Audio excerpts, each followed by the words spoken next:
Welcome back to Half the Battle. I'm your host, as always, Daniel Levy, your co-host, Shaq. We're going to be talking UFC Sunrise, Jacare Souza versus Jack Hermansson, and Shaq, it's going down this Saturday in Florida, number 3 versus number 10 in the main event. Yeah, Jacare Souza, he's a top 3 middleweight. I mean, he's fought some of the best.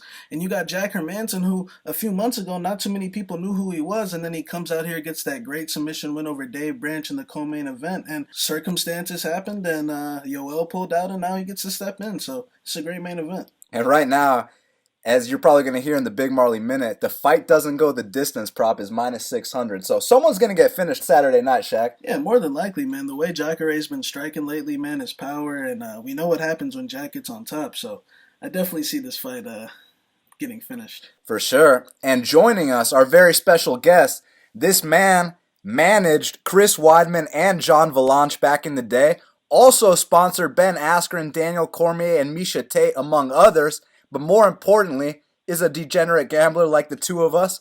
Ladies and gentlemen, my good friend Ian Parker is joining us right here, right now on Half the Battle. Ian, what's going on, man? What's going on, guys? I like how you emphasize on the degenerate gambler. I fully support that title, and it kind of fits me way too well. So I appreciate you guys having me on. Really long time coming, and looking forward to making these picks. Absolutely. Well, let's get right down to business, and let's start off with this fight that has the widest line on the entire card, because we got Angela Hill. She's minus 600. The comeback on Jodie Esquibel is plus 450, and Angela Hill, she's 8-6, and Jodie Esquibel is 6-4. Well, Shaq, this might be the first time in MMA history that we have a minus 600 line for someone who is 3-7 inside an octagon. Do you think this is justified? And will you ever consider playing Jodie Esquibel after the stunt she pulled last time? Not at all, man. I don't want to say I agree to that extent, but I do think Hill's going to get the win here. I think Jodie, she just doesn't respond well to getting hit, man. I don't think she likes getting hit. I think that she's a little timid in that octagon. And Hill, although I think she it's very disappointing to see where she's at in her career. I think it's at a different level. I think she's losing to girls that are ranked in the top 15, like Courtney Casey, Randa Marcos, as where, Jodie's getting 30-27 by Jessica Aguilar. So, I got Hill in this fight by a unanimous decision, and I don't think Jodie's live at all.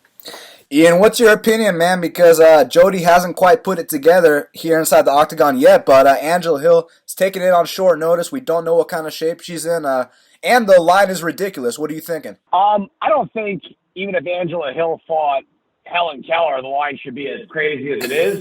And that's not a knock on her. It's just more along the lines of, let's be real with ourselves for a second, right? She has not even come close to perform to where she should be at this point in her career. We've seen the same Angela Hill. Even when she went back to Invicta, we know how good she is at striking.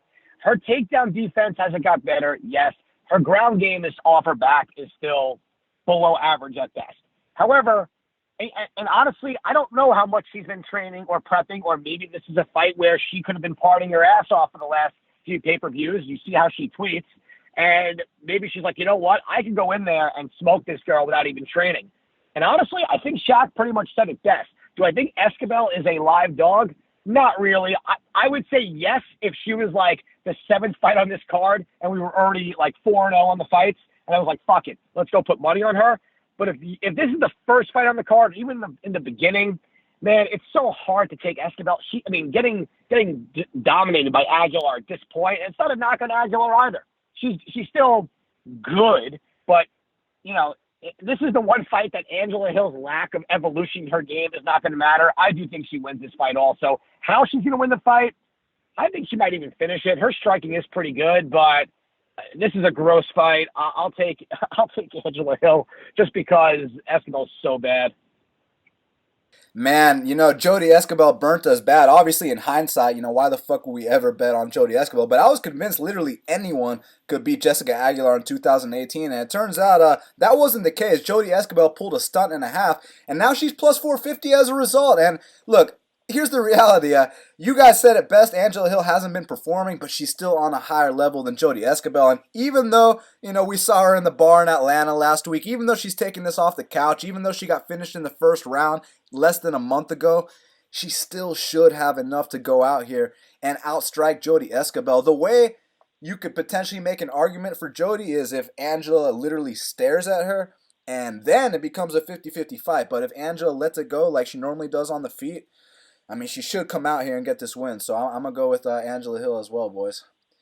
Now, next up in the welterweight division, we got Court McGee's minus 175, and Dhiego Lima is plus 155. Court McGee is 19-7, and Dhiego Lima is 13-7. Well, Shaq, I got to know, man. Do you think Dhiego Lima's win over Chad Lepre was a one-hit wonder, or do you think that's a sign of things to come and that maybe now he has the confidence to compete at this level? Man, it's hard to say because Dhiego, early on was tagged as a top prospect when he made that first stint on the Ultimate Fighter. Things didn't really work out. He took a few KO losses in the UFC, got cut, even got knocked out on the local scene. But in that tough house, we know that he's undefeated. He beat a bunch of UFC vets. And then he comes in his UFC debut and his second return and gets absolutely dominated by Yushin Okami. We think everything's probably over. And then he gets a KO win over Lepre, who did get KO'd previously in his fight before that. So, is his confidence back? Who knows? Court McGee, we know what he brings to the table. He's a tough guy. He's not going to quit. He's got good cardio. He's got a fairly good chin, but we know he is getting a little older. We know he likes to move forward, pressure guys. And, he could possibly utilize a similar game plan to Okami. I don't know if he's got that same, grappling control, but, I think Diego's probably the better athlete. From a betting perspective, I think it's dog or pass, but, man, it's tough to say, man. I'll go with Court McGee by a close decision win. Ian, I gotta know, man. Is Dhiego Lima about to get on his first UFC win streak here, or is Court McGee gonna retire with a win? I like Dhiego Lima in this fight, man. Listen, Shaq said everything correct. There's no question with everything you just mentioned about the Dhiego Lima situation. However, Court McGee is another person, and it's funny, when I talk on my YouTube channel, when I've been on Anakin Flory and I talk to all these people, I tell everyone the biggest thing you gotta look for is the evolution and the adaptation of how these guys just improve over the years. Court McGee has not gotten any better. There's nothing different about his game we haven't seen. This is someone who started off utilizing his striking to work his wrestling. Now we have a guy who uses his cardio to fulfill his striking and to grind out decisions that way, not even using his wrestling. Dhiego Lima's athleticism is better. Yes, Lepre's got knocked out before. You know what, though? I don't really want to go by that fight because it was one hook. However, Lima has all the tools to win this fight. This actually works out, in my opinion, in his favor in regards to matchup and style because Court McGee will stand. I think Lima is stronger. I think he's going to be faster. I don't think McGee's going to I don't think he's got the knockout power. Okay, even though Lima's chin is a little bit questionable. I think this is Dhiego, it's on a sink or swim right now. Not that if he loses, he's done, but if you don't beat Court McGee, you don't belong in the UFC at this point. Shit or get off the pot, make your move, show everyone why you were a top prospect, represent that Lima name, okay, and move forward. If he just doesn't tense up and he lets loose, he could smoke McGee, okay? Court's not a stupid fighter. He has a high-level IQ. However, to Shaq's point, his age is definitely one of those that's showing. His quickness is not there. He doesn't utilize his wrestling anymore. I think his wrestling, when he does, is way too telegraphed. Lima's takedown defense is good enough to keep it up. This is going to be a stand-up battle, and I'm taking athleticism over age. I think Dhiego Lima wins this fight. Honestly, I feel you, man, and I'm always rooting for Dhiego Lima. He's from here in ATL and a very, very nice guy. But for whatever reason, hasn't been able to put it together inside the octagon. Maybe it's the pressure of, being in his brother's shadow because his brother is obviously the fucking man over there in Bellator. And just worldwide, you bring him over to the UFC. Douglas Lima is a top 10 UFC welterweight.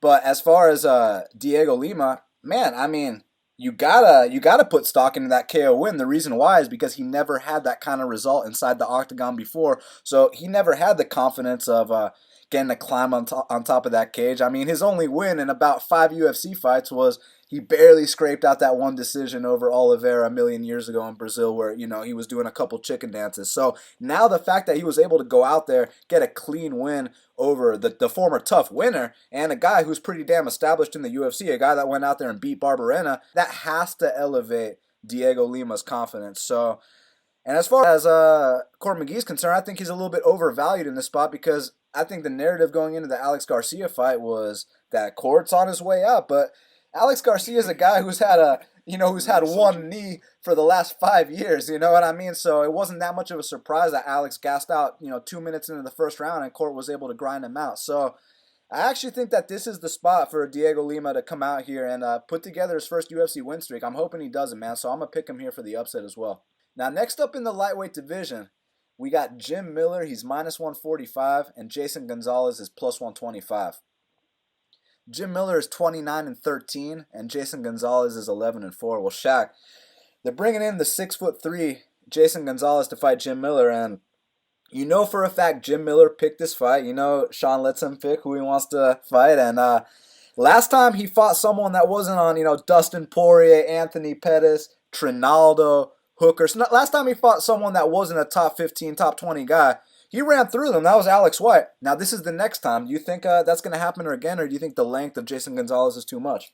Yeah, it's a good fight. Jim Miller, to be honest, I think he's better in every aspect of the game in comparison to Jason Gonzalez. Yeah, he's lost 5 out of his last 6, but like you said, Poirier, Hooker, Showtime, Trinaldo, Du Bronx, like top, all those guys are top 15, I think, have been at some point. So, Jason Gonzalez, when I look at his style, he's 6'2", but he's really hunched over when he strikes. He's very chinny. He's one of these guys that, yeah, he can create problems with his length a little bit. He is 6'2", he'll land an occasional big strike. He is long. He's got the long chokes, but this guy's very chinny. And then even after he does have success on the feet, he puts himself in position to get taken down shortly thereafter.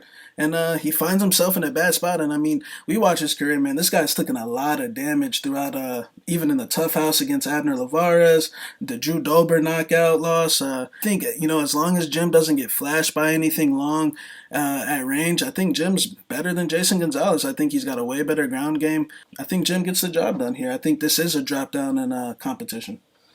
Ian, a lot of action's been coming in on the underdog, Jason Gonzalez. He hasn't fought since 2017, and besides Gregor Gillespie, which, I was about to say he hasn't seen this level of competition, but even though Gregor Gillespie is, maybe not in the top 10, a lot of people do consider him to be top 5 prospect and potentially a future world champion. So I got to know, do you think Jason Gonzalez gets this upset, or you going for the guy we love, Jim Miller?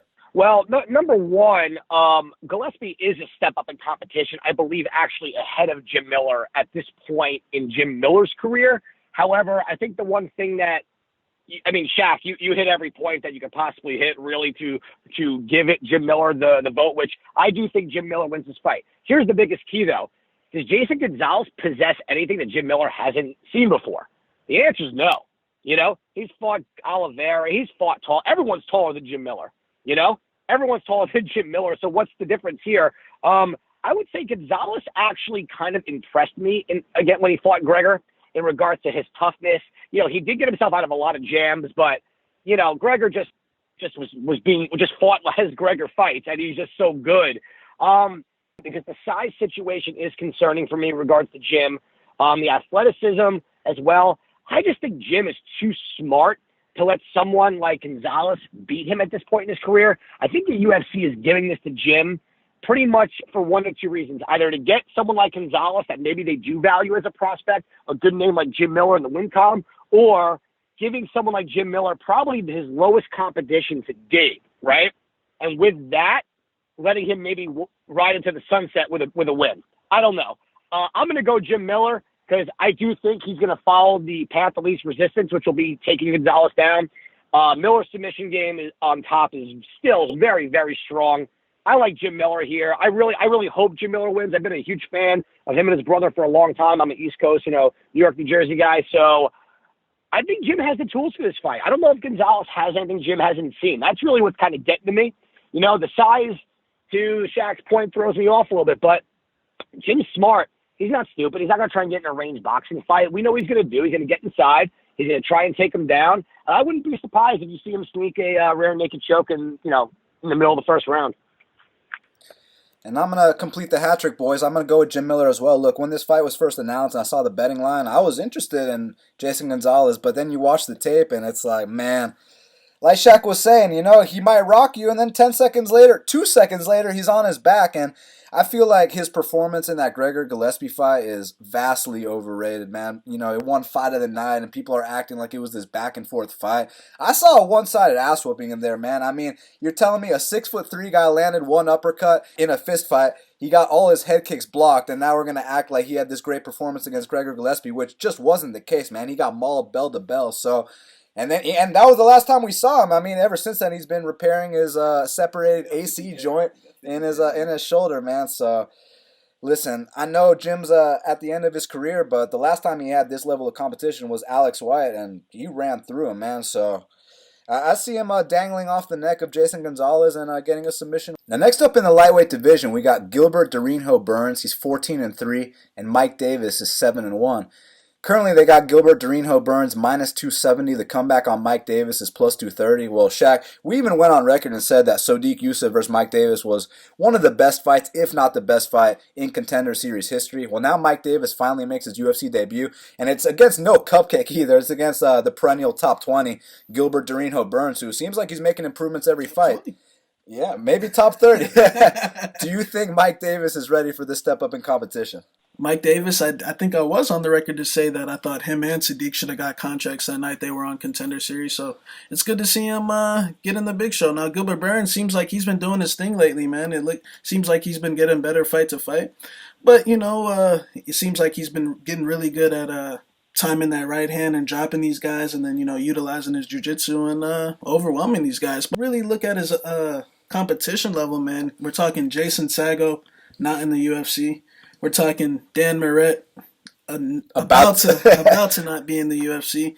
And we're talking Olivier Bon-Mercier, who I've been on the record to say, back when Hernandez was fighting Cowboy, Hernandez was coming off that win against OAM. I mean, look, I hate to say it, but OAM's broken, man. He's a Frenchie, and it's a good win. It was a good win. He dominated him from bell to bell.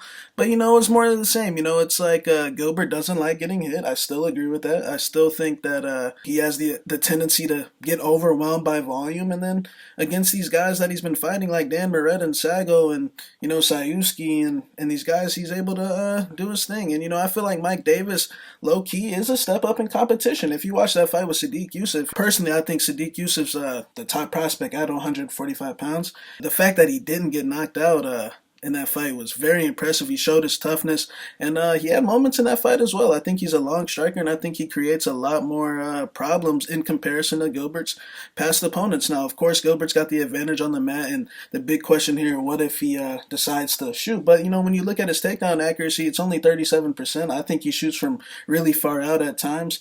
And, I think Davis knows how to use range. I think he knows how to be patient and not get caught with that return shot like Gilbert likes to do. So I think Mike Davis is a really live underdog, even though he's making his UFC debut. Kind of bounces back and forth from 45 and 55. I personally think he's going to be better at 55 without that big weight cut.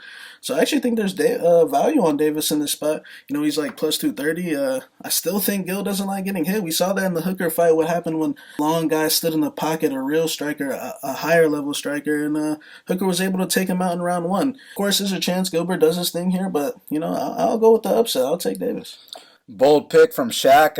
Ian, I got to know, man, are you going with the experience of Gilbert Durinho Burns, or are you going with the newcomer Mike Davis? All right, so this is here's my thing, right? If there was a full training camp here for Mike Davis, I know he stays in shape, right?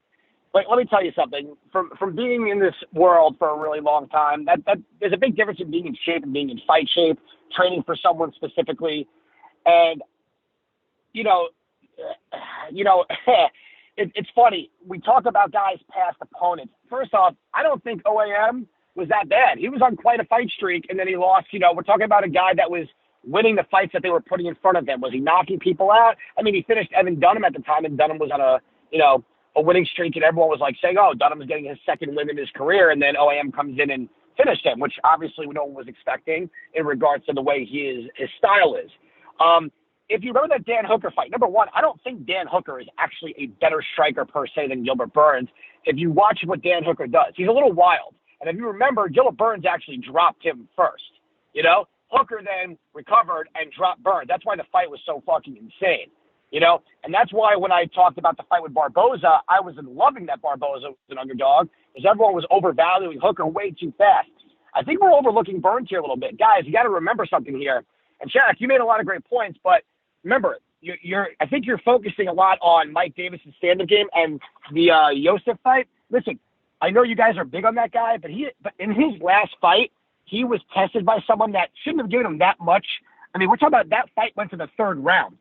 This guy who's being built up so much, I would kind of, I can't go against Burns in this fight. So, Dan, to your question, I'm going with the experience. I'm going with somebody that has a lot of potential. Remember, in that Sago fight, if you guys look back, a lot of people were picking Sago. I wasn't, but they were. And obviously, Moretz probably on the way out also, you know. But Burns is a very well-rounded fighter if he can put it together. He's in the right camp, okay? And in this situation, I just don't see Davis being able to stop takedowns. Yes, Gilbert does have a tendency to shoot from far away, but that's after he's getting overwhelmed and tagged. I don't know. And Davis's boxing game is really strong. I just don't see a guy coming in on short notice and destroying someone like Burns, especially in a weight class that Burns has been in for a long time. The bounce back and forth, you're right, that weight cut, him not having to do it, may be good. We don't know how much he's really cutting right now. Remember, he wasn't in the fight camp. But not all weight cuts not doing it do well. Sometimes guys aren't. I mean, look at Max Holloway. Everyone thought he was going to be the man at 55 because he didn't have to cut all that weight. Well, his power wasn't there, you know, and he wasn't able to take damage as much. Gilbert, if he lands, we know he's a fucking powerhouse in that weight class. Do I think that Davis is a live dog? Yeah, I can't say he's not because his stand-up game is very good, and Gilbert does tend to sometimes throw caution to the wind and get rocked. But I think Gilbert Burns is going to be smart here. He does not want to lose to a guy making his debut at this point in his career. I think Gilbert takes his fight to the ground. If he wants to be an asshole, he's risking getting knocked out, but he's got a pretty good coaching staff behind him. This fight's going to the ground. I think that'll be Gilbert Burns is going to win this fight. Yeah, I mean, listen, if Gilbert Burns is going to win this fight, I would prefer, if I was betting on Gilbert Burns, I'd prefer for him to get it to the mat ASAP because I know he's tested his stand-up against some of these guys, like you guys mentioned, Lucas Saevsky and Jason Sago and Dan Moret and OAM, and I know you gave OAM a little credit, man, but I'm actually not that high on him either, man. We used to know OAM for having that super hard body kick. You cringe when you hear the sound of that body kick, and it seems like the last couple fights, that shit ain't been happening, man, because after he knocked out Evan Dunham with that knee, and we all know Dunham's been weak to the body for a long-ass time, we also know Dunham retired one fight later. After he knocked him out with that knee, the next fight against Hernandez, he's got bodyguards at the media day. He's got the Canadian-French gangster gimmick going on. And then he got broken his next two fights in a row. So I really do believe that Gilbert Burns was a beneficiary of someone who, OAM bought his own hype, man. That's he saw the number 12 ranking next to his name, and now he's got a mustache and two bodyguards at the media day, so... And two L's to follow, you know what I'm saying? And he's out the rankings. So I'm not impressed with the OAM win. But here's the deal. You're 100% right about this being on short notice. Is he ready for this opportunity? I do know for a fact that he's been in the gym because one of my friends, Jared Gooden, did go down to Fusion XL with Julian Williams, Mike Perry, Jacare, Alex Nicholson, and Mike Davis. And he said some of the best rounds he got in there were with Mike Davis. So I know he's been in the gym. And I also think that, this weight class change, people are acting like, this is a small guy going up, like Gil's going to be the bigger man. And that's just not the case. Actually, Mike Davis is going to be the bigger man. I don't know how he makes 45, but interestingly enough, he's fought at lightweight 4 times. This will be his 5th lightweight fight. So it's not like this is his first time at the weight class. That being said, so this fight stays standing. No doubt about it, Gilbert Burns has a very hard right hand, and if he lands clean on anyone's chin, he can put them down. But skill for skill in the boxing, it's not close, man. Mike Davis is a professional boxer, undefeated, also a professional kickboxer, undefeated. And obviously, you saw the war he had with Sodiq Yusuff. And I respectfully disagree with you, Ian, about Shaman Moraes. I think Shaman, even though he took that L to Zabit, who many people consider to be a future title contender, I personally don't think Zabit's a future champion, but a lot of people consider him to be a future champion. I mean, Shaman only lost to Marlon Moraes, Zabit, and Sodiq Yusuff. So all guys that people are talking about in either the title picture right now or down the line. So I don't think that him getting tested that early was a bad sign, man. You dropped him in the third round, it was 1-1. But back to this fight. If this shit stays standing, for whatever reason, when you put that volume and that pressure on Gilbert Burns, he's not a natural striker. He closes his eyes. He hopes for that one big right hand to land, and sometimes it will, if you're Jason Sago or OAM, but Mike Davis is going to slip that shit. So it comes down to, can Gilbert Burns get on top? Can he dangle off that neck? Well, I know for a fact Mike Davis does have a wrestling background, so he does have a nice sprawl, but it's about the decision making now. Is he gonna sprawl and then try to take Gil's back and then cause a scramble and Gil will get on top in that situation, or is he gonna sprawl and try to get back up, and make him stand with him? So it really comes down to his decision making. But that being said, man, you give me a plus 230, you give me a plus 250, I might be willing to take that chance because I do think that he is that talented. So will he get it done? I understand why Gil is favored here, but as a gambling man, I'm kind of interested in Davis here, so I'm gonna pick him for the upset here. Now, next up in the strawweight division, we got Virna Jandiroba. She's minus 125, and Carla Esparza is plus 105. Virna Jandiroba is 14-0, and Carla Esparza is 13-6. Shaq, you think the undefeated former Invicta champion is about to come out here and beat the former UFC champion? We got a strawweight fight, man. You think Esparza, she's coming off 2 L's against Gadelia, Tatiana. I think both of them are top five in the world. And Jandiroba, she's coming in from Invicta, where personally I think she's got an inflated 14-0 record. I think she's been beating a lot of inexperienced soccer moms, man. So I think Jandiroba's definitely got jiu-jitsu skills. She's definitely a black belt. I just think Carla Esparza's fought the better competition. We're talking Marco, Suarez, Gadelia, Calvillo, Rose, Joanna, Moroz, even that. So, although I think Jandiroba's going to go on to have a good career in the UFC, I still think even though Carla Esparza's coming off 2 losses, I do think she's been making improvements in her game. I think her last fight, look, Suarez seems like she's about to fight for the title here soon as she can get this next one against Anzarov. And Gadelia, that fight could have went either way. Yeah, she got out-muscled by a much larger chick. I just think Gadelia's a different level athlete than Jandiroba. I think Jandiroba's more of she doesn't really like to throw punches. She doesn't like to take punches. She just likes to buy time for the takedowns. Yeah, Carla has been taken down in the past, but I just think that's a different type of Suarez and Gadelia, you know what I'm saying? So I think the newcomer is kind of getting overvalued in this spot, man. So I'm going to go with Esparza on the upset. Ian, I got to know, man, you going with the former Invicta champion or the former UFC champion? Oh, Shaq said this 100% right. I don't even know if there's anything left to say. If you're going to go based on Esparza's losses, Tatiana Suarez is 100% a future champion. Claudia Gadelha is a beast. She'll always remain in the top 4 until she hangs him up. And Esparza gave her a hell of a fight.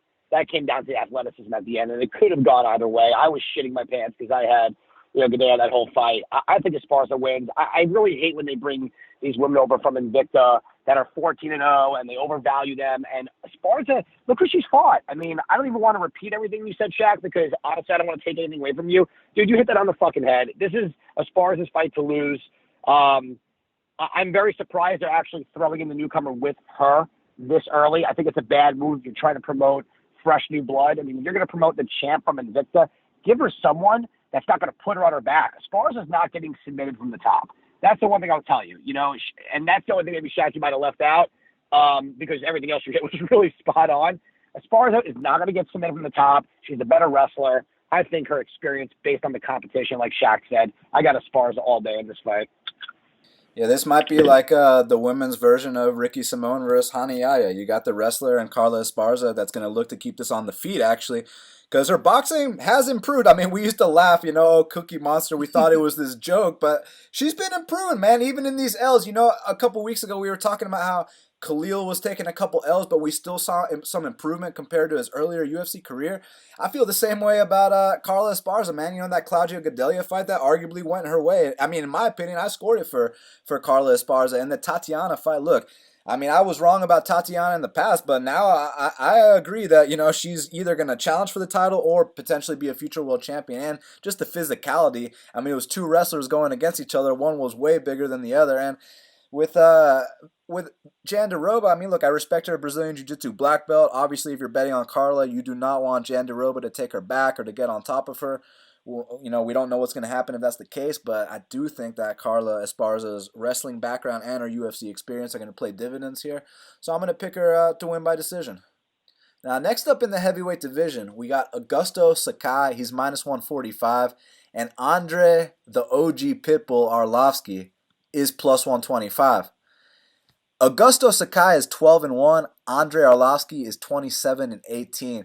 Well, Shaq, Arlovski is like the little engine that could, man. I mean, the guy keeps trucking along. Here he is taking another fight, but it seems like nowadays they are not feeding him, but they're testing their newer prospects against Arlovski these days. Do you think Augusto Sakai passes the test? Yeah, this is a good fight. Sakai, this guy's fought Czech Congo and Bellator before. He's been in a few big fights.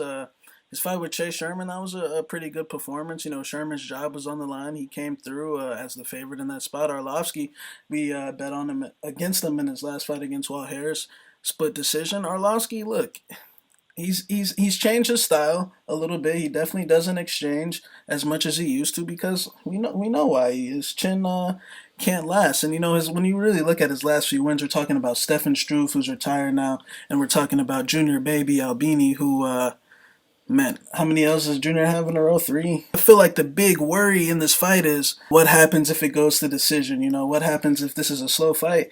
Even if it's a slow fight, Andrei's lost his last 3 decisions. So fading Andrei long term, generally works out. I mean, what's his UFC record?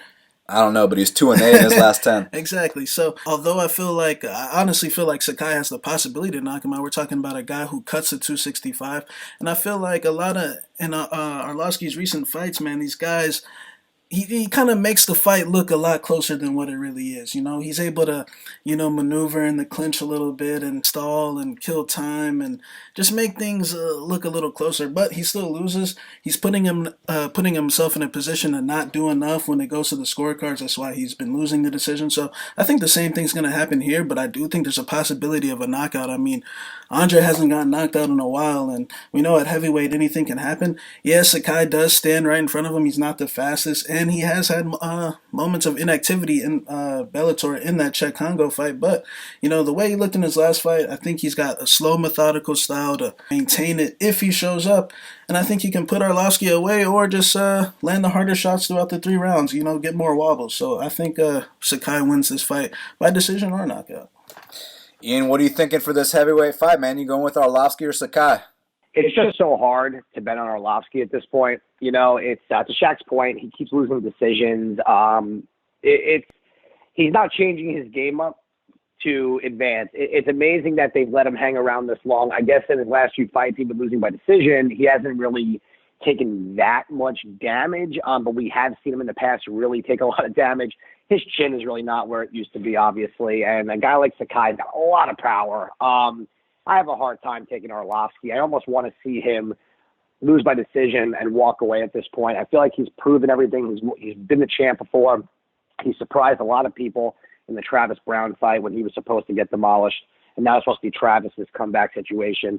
I'm surprised the line is as close as it is, to be honest with you. Not saying that Sakai is the be-all, end-all. It's just where Arlovski really is at in his career.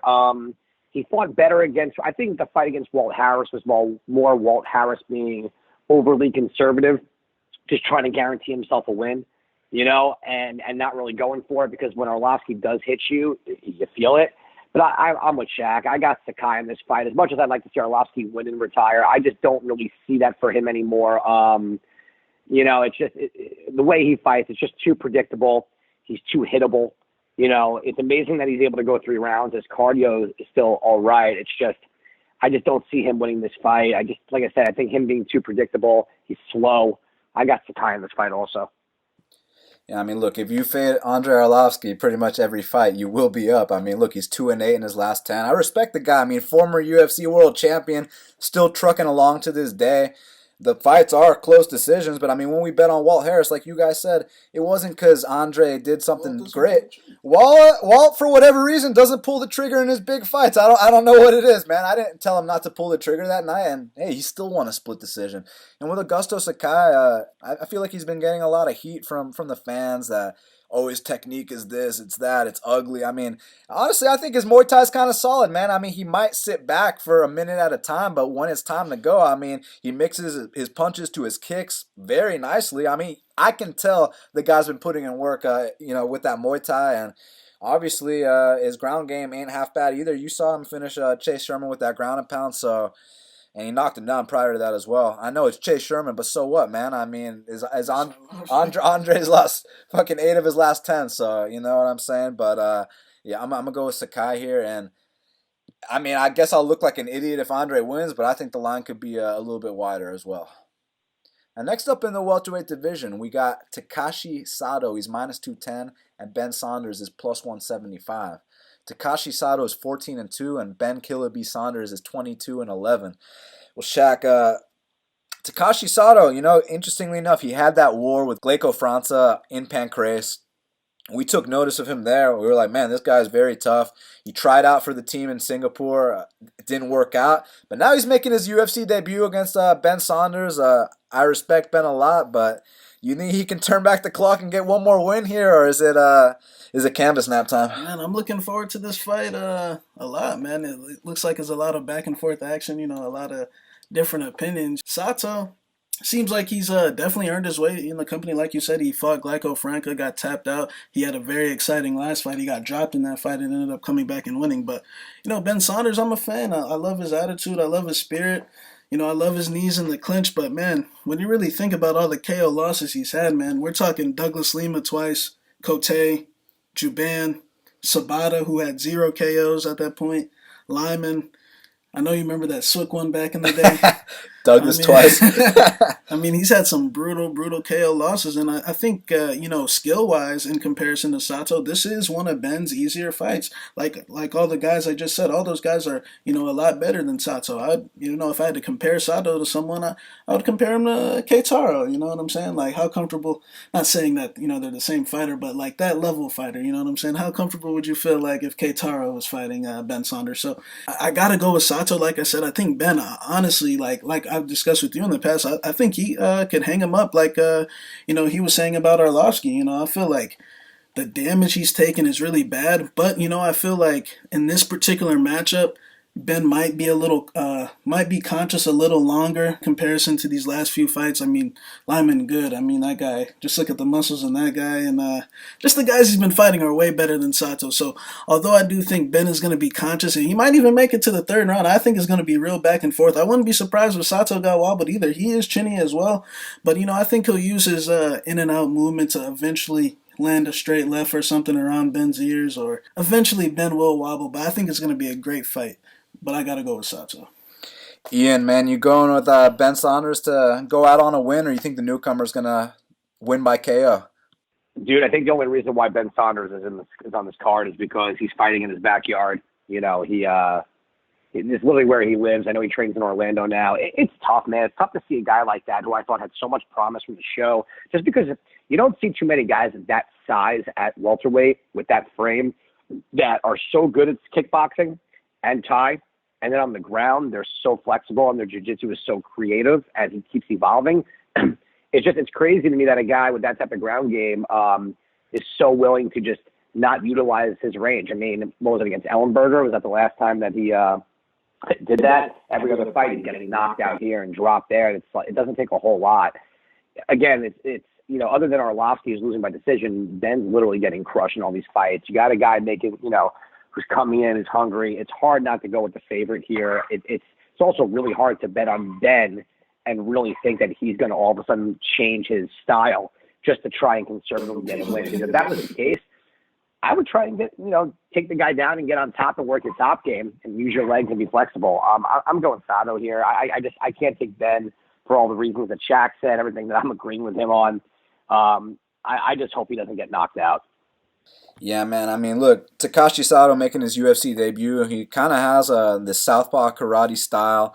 Doesn't take too many unnecessary risks, but he is one of these Japanese warriors. If he was around, 10 years ago, 15 years ago, he would have been in pride. He's one of those guys, man. He's very, very tough, blood and guts. I mean, every time he fights, it's always back and forth, and he tends to knock these guys out. I mean, he took that setback to Gleiko Franca, and I mean that's a respectable loss. Gleiko won the Ultimate Fighter, and his only UFC losses were to James Vick and Gregor Gillespie, and Takashi Sato went to the fourth round with him, so that was a respectable loss. And his wins, I mean, they're all fun to watch. It hasn't been the same level of competition as Ben Saunders, and Ben probably is the more skilled guy.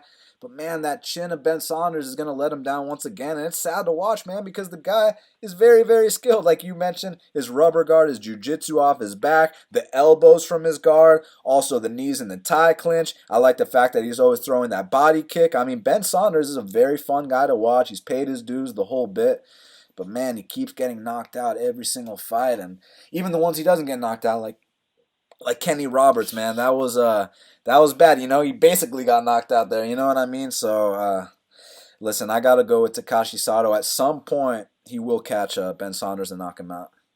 Now, next up in the lightweight division, we got Roosevelt Roberts. He's 7-0, and Thomas Gifford. He's 17-7. Currently, they got Roosevelt Roberts minus 450. The comeback on Thomas Gifford is plus 360. Well, Shaq, very wide line. Obviously, the undefeated Roosevelt Roberts. Listen, it's always time to take that first L. The question is that going to happen here against the much more experienced Thomas Gifford? Yeah, man, they're pushing Roosevelt real hard. I can't go against Roosevelt, man. I think Gifford definitely earned his way here. I hear he's been training at Factory X. He's got 24 pro fights, so he's definitely got experience on Roosevelt. Like you said, it's always first L time, but, they're actually very similar. They both like to, well, Gifford really likes these long chokes, and I mean, he's really good at them, so Roosevelt's definitely got to be on his P's and Q's, but Roosevelt can do the same thing, and the fact that he did that to Horcher in that fashion, Horcher, even though he had a losing record, he did have, he went 3 rounds with Holtzman, he had the fight with Khabib, got a UFC win, so the fact that he ran through him like that, I was actually very impressed, so I think this one might be a little different just because Gifford's really long and he, the length can create a little problems, but I think Roosevelt gets a late finish here. Ian, you going with the hype prospect that they're trying to push, Roosevelt Roberts, or you going with the newcomer Thomas Gifford? I think the line's a little high for someone like Roosevelt, but again, Shaq, you keep hitting all the points, so it's hard to really throw any additional stuff. But listen, Gifford's earned his way. Sometimes it's kind of hard though to call it experience when he's fighting outside the organization, unless you're fighting in Bellator or in ONE, or even World Series of Fighting or Pro, whatever the hell it's called at this point. It's more along the lines of when you get, it depends on the level of competition. If you're fighting in some of these independent circuit companies and organizations, and you're fighting guys that just got bounced from one of the major organizations, then to me the experience matters. I think Roosevelt Roberts, I just think he's a better prospect at the moment. Gifford's been around longer, to your point, Jack. It's hard to not take Roberts here. Listen, anything could happen. I don't think he gets his first L with this one. I just think he's just a better overall fighter. Can he get caught in the choke? Of course. But when you know that that's really Gifford's really only path to victory, you stay away from it. And I think Roberts got this one. Yeah, I mean, look, Thomas Gifford definitely paid his dues to get to the UFC, had a bunch of fights on the regional scene. One of these guys that at one point lost 3 fights in a row, rebounded. So, I mean, he's done the whole bit, man. And also, you got to look out for his guillotine choke, because at one point he did win 3 fights in a row via guillotine. And he also did that in the past as well. You got to look out for his triangle choke. So as long as Roosevelt doesn't go out here super cocky, coming off the couch thinking that this guy's a complete joke, I mean, he's just too athletic for him, and I feel like you guys said he does what Gifford does, just better, way better. I mean, it's spectacular when you see Roosevelt Roberts out there, and he's only 7-0. And how old is this guy? Let's see real quick. He's 25, so he's just a kid and he's developing. And not to mention, for a lightweight, he's 6'1", very tall, lightweight, 73-inch reach. So, man, I feel like there's a lot of raw potential. This kid hasn't even scratched the surface yet, and I feel like Thomas Gifford is a perfect opponent to give him a little bit of a test and to see him kind of take it to that next level. So I like Roosevelt Roberts in this matchup as well. Now, next up in the bantamweight division, we got John Lineker. He's 31-8, and Cory Sandhagen is 10-1. Currently, they got John Lineker minus 145. The comeback on Cory Sandhagen is plus 125. Ian, I'm going to let you go first on this one, man. Obviously, John Lineker was awesome at flyweight, is even better at bantamweight, and Cory Sandhagen, he's the super prospect, but this is a massive step up in competition. Do you think he's ready to dance under the bright lights with hands of stone? No. Not that he's not ready to dance with someone like Lineker, but it's a weird bump in competition for me. I think there would have been some other fights. I think maybe one or two more fights before something like this. Outside of the top guys, outside of really TJ Dillashaw and maybe one or two others, when Sandhagen said that he's a better version of Dominic Cruz, I don't know if you guys heard him say that. That was his claim to fame. My opinion is that TJ Dillashaw was the much better version of Dominic Cruz in regards to the movement and stuff, and the difference was TJ was a better wrestler. I don't think Cory's a better wrestler than TJ. I think when these guys come in here and they see someone like TJ Dillashaw minus the EPO and everything else, God knows what he was on, all right? When you go against a guy like Lineker, however the hell you pronounce it, all right, you're going to go in there and everyone thinks, oh, dude, this guy's all hands. He's just going to swing away. Dude can eat shots. His takedown defense has gotten better. His submission game is pretty decent. I don't know if Cory has really going to show something that Lineker hasn't seen. And I also don't think that Cory has fought anyone that hits at this weight like Lineker. And I think he's going to get tagged early. I think it's going to be way too predictable. I know his movement is very back and forth, kind of like Dominic Cruz, but with his wrestling, you could see it coming from a mile away. Lineker smells blood. Man, I'm very surprised the line is where it's at. Maybe, the whole super prospect thing. You want to know something, guys? I don't really believe in the whole super prospect thing. And I'll tell you why, and I'll make it quick. To me, Israel Adesanya was a super prospect. Want to know when he proved he was a super prospect? His last fight against Kelvin Gastelum. Because up until then, beating Brad Tavares, okay, Derek Brunson, an 85-year-old non-steroid Anderson Silva, that doesn't make you really title shot contender worthy. I would have loved to see an Israel fight. I mean, he fought Kelvin, obviously. Fight a Yoel Romero. Fight a Paulo Costa. Fight a Chris Weidman. Fight a Luke Rockhold, even though Rockhold jumped.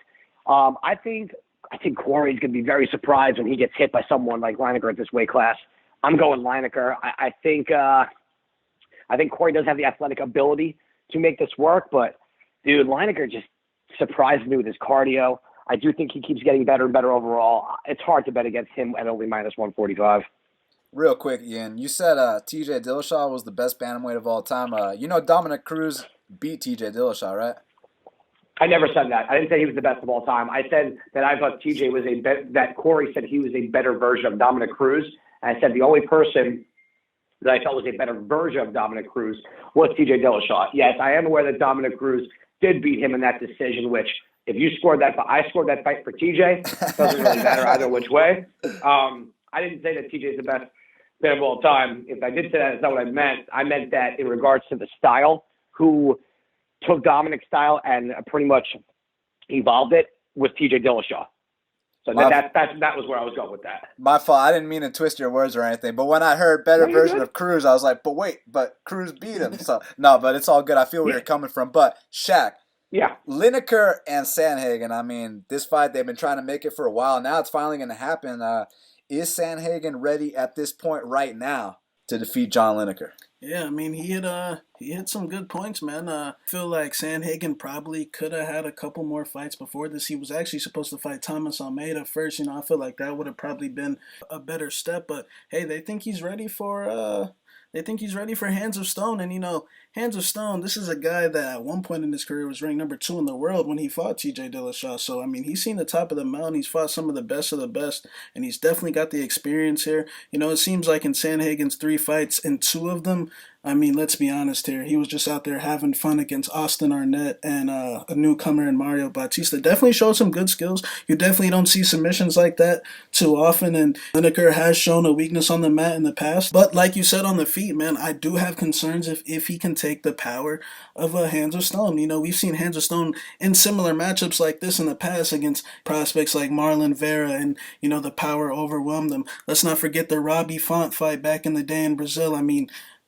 he broke Robbie Font to the point where he was flopping to his back against the cage. So, and Rob Font's a top 10 guy. So this guy has seen and done it all in comparison to Cory Sandhagen. You know, the only concern I would have is if Cory Sandhagen got on top, that Yuri Alcantara fight, the amount of ground and pound that he got off was definitely very impressive. And the reason I bring that up is because in the TJ Dillashaw fight, when TJ Dillashaw got on top of Lineker, we saw the amount of ground and pound he got off there.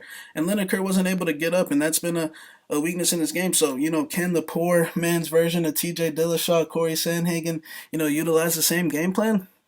Man, it takes a lot of discipline to fight a guy like Lineker, because when he starts moving forward and, you know, going to the body and the head, one mistake, Yuri kind of closed that distance on Sandhagen very fast and dropped him, you know, prior to the chaos on the mat. So I gotta go with Lineker here. I do think Sandhagen's got the skills to win if he you know, fights super disciplined, if he fights smart. But it's hard to gauge that with the opponents that he's been fighting. I think he's got the mental capacity to do it, but I gotta go with the experience. Lineker's just fought too many tough fights, earned his way here. I honestly think he could be ranked higher than number 8. Like I said, he was number 2 in the world at one point. And I just think he's too experienced for Sandhagen. Yeah, look, I got a ton of respect for Sandhagen, but going from fighting Mario Bautista to John Lineker is probably the biggest step up in competition I've ever seen. Maybe besides, you know, Pat Cummins going to the regional scene and then fighting Daniel Cormier, right? But you know what I mean? It's just right up there with that kind of step up, man, because, you know, this kid, Cory Sandhagen, very exciting to watch, but he's never seen or felt anything like this in his life, man. You know, he styled on Austin Arnett how you're supposed to. He overcame some serious adversity against Yuri Alcantara, who's a fighter I've had a lot of respect for a long time. And then he ran through Mario Bautista how you're supposed to.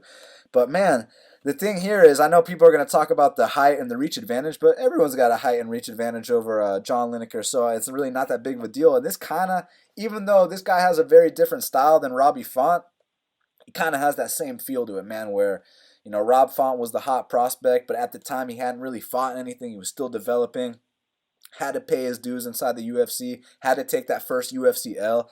I think Cory Sandhagen's got a very bright future, but I think he's got to take his first UFC L too. And as far as what's actually going to go down when these two lock horns, I mean, I'm questioning, how is Cory Sandhagen going to react to those body shots? How is he going to take those chin shots? You know, Yuri Alcantara, who definitely hits like a truck and has a very long reach for that weight class, I mean, he had Cory Sandhagen wobbling all over the place in that first round in about the first minute, and then he face planted him. I mean, he threw him on his head. But, man, you know, he jumped that armbar, and you know what happens when Yuri can't get that armbar. He flops to his back, and he gets pounded. But the thing here, man, is that a lot of people know that if you're going to beat John Lineker, more than likely you got to take this guy down. You know what I'm saying? So if Cory's smart here, that would be the right game plan, but I think that the firepower of Lineker is too much, and I think he's going to get a knockout in this fight. Now, next up in the light heavyweight division, we got Glover Teixeira. He's 28-7, and Iwan Cutelaba is 14-3. Currently, they got Glover Teixeira minus 125. The comeback on Iwan Cutelaba is plus 105. Well, Shaq, this is the exact same line as Glover Teixeira's last fight versus Carl Roberson. He was fighting the young up-and-comer, and many people thought that he might get knocked out in that fight, and he almost did, but Glover showed off his amazing durability, his jiu-jitsu black belt, and he submitted Carl Roberson. Now he's got Iwan Cutelaba in front of him. You think the prospect gets the win here, or you think Glover puts together a win streak? Roberson's at 85er was coming in up a weight class on a week's short notice, and Glover was able to, similar to like Cesar Mutanchi Ferreira, when he got on top of him, the fight was over. And we know Glover, he's shown many times throughout his career, when he gets on top of you early, the fight might be over. We saw that against Serkinov. We've seen it against OSP, other guys in the past. I mean, remember when he knocked out Ryan Bader? Yeah, you know, back in the day. So this guy definitely is one of the greatest 205ers of all time. I got a lot of respect for Glover Teixeira, but clearly it definitely his chin is definitely deteriorating. You remember that beating he took against Alexander Gustafsson down there in Sweden? Even prior to the Misha Serkinov finish, it seemed like, a guy like Misha Serkinov, who's very slow and stiff, was kind of having a little bit of success against him on the feet, but we know Misha's not very comfortable on the feet, and eventually he made a mistake. And like we said in the past, if you put Misha in that one bad spot, he'll find his way out. So Glover was able to do his thing. I feel like this fight's going to be a little different. Cutelaba, yeah, he's had a couple losses, but let's not forget, man, this guy came into the UFC when he was 21 years old. He got thrown into these spots where kids his age usually don't perform, but he swam. He had he lost. I mean, his losses are respectable. Serkinov, Cannonier's doing his thing. He definitely doesn't have that signature win yet. He's improving. You're definitely going to start to see improvements, fight to fight, as where we know what we're going to see with Glover Teixeira. Glover's definitely better on the mat, but I think Cutelaba has a very good chance to take Glover out early with punches. Glover seems like he gets rocked in every fight. Let's not forget that Cory Anderson fight where he took that little shot and buckled, and he's shown it through in a lot of his fights. The Cannonier fight as well, man, that he will wobble. So, I feel like Cutelaba in his last fight showed that he's got the drive to stuff takedowns, to get up from the mat like against a submission specialist like Antigulov, who definitely isn't on Glover's level. But I think if he keeps improving at this rate, he's got a full camp in comparison to Roberson, who only had the week. He's had 2 camps for Glover, if we're being honest here, because he was supposed to fight Glover that night. So I think Cutelaba has all the makings for an upset here. I think he's gotta stalk Glover early, use his power. I think he hits tremendously hard, and I definitely got concerns if Glover can take that type of power at this stage in his career. So I'm gonna go with Cutelaba in an upset, but I got a lot of respect for Glover. Ian, you going with the somewhat of a prospect, even though he's been in the UFC now for a while, or are you going with the perennial top 10 Glover Teixeira? I'm taking Glover in this fight. I finally get to disagree with you, Shaq. Love it. In all due respect. Here's my thing with Cutelaba. Again, he's just too predictable. This guy relies purely on his strength and his ability to brawl and to take a punch. Glover, obviously, cannot take a punch. You sneeze on his chin, he does fall. However, this is a huge drop down in competition for Glover. Look at who he has fought in the last 2 or 3 years. The best of the best, right? Okay, or guys like Cory Anderson who are getting closer to being at the top. Here's the thing for Glover right now. Smart fighter. He has to, listen, he's been around for a while. He has taken damage, but he's got to know right now that there's no reason to swing away. He could even rope-a-dope this guy, keep his hands up and let Cutelaba tire out a little bit, because we all know the minute Glover gets this fight to the ground, arm triangle, it's over. And that's what I see happening here. I think Cutelaba knows that whoever's got a weak chin is going to come out and do what he does.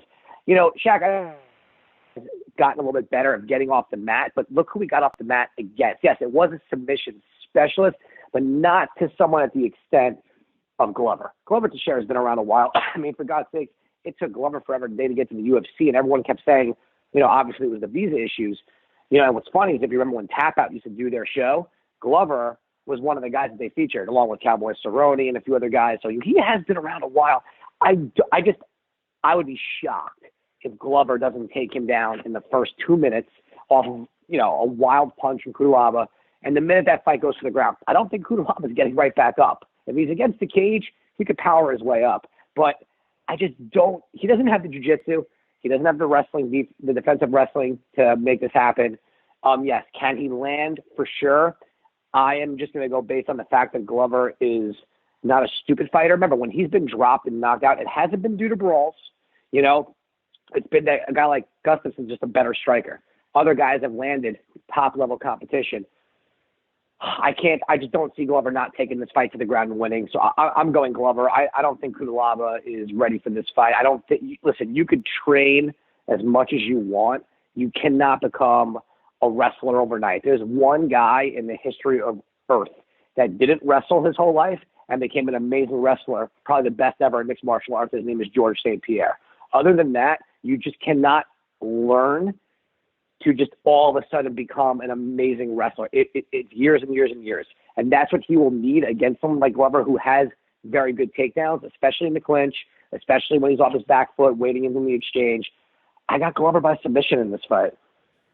I mean, listen, I agree that if Glover is to win this fight, that's the path to victory. And I That's mean, the only path to victory. Yeah. like why stand and bang with Iwan Cutelaba? But one thing I got to say about Iwan is that the guy's been making improvements, man. I know that he came into the UFC kind of young. I mean, it kind of reminds me of like a Khalil Roundtree situation where, you know, he came into the UFC and he might have not been ready yet to be in the UFC. You know, Khalil was having those ugly performances against Andrew Sanchez and Tyson Pedro and now you saw that performance he had against Eric Anders. I know Eric Anders and Glover Teixeira can't be compared, but at least, what I'm trying to say is a guy that took these early losses and then came back and stuck to his grind and showed some massive improvements. And Iwan Cutelaba, look, in the Misha Serkunov fight, when he got taken down, I mean, the fight was over shortly after. And the situation with Carl Roberson was, I didn't think that he made those kind of improvements because against Cesar Mutanchi, he got tapped out with that arm triangle. Then it's like, okay, well, let's see what happens when he fights the next guy that takes him down.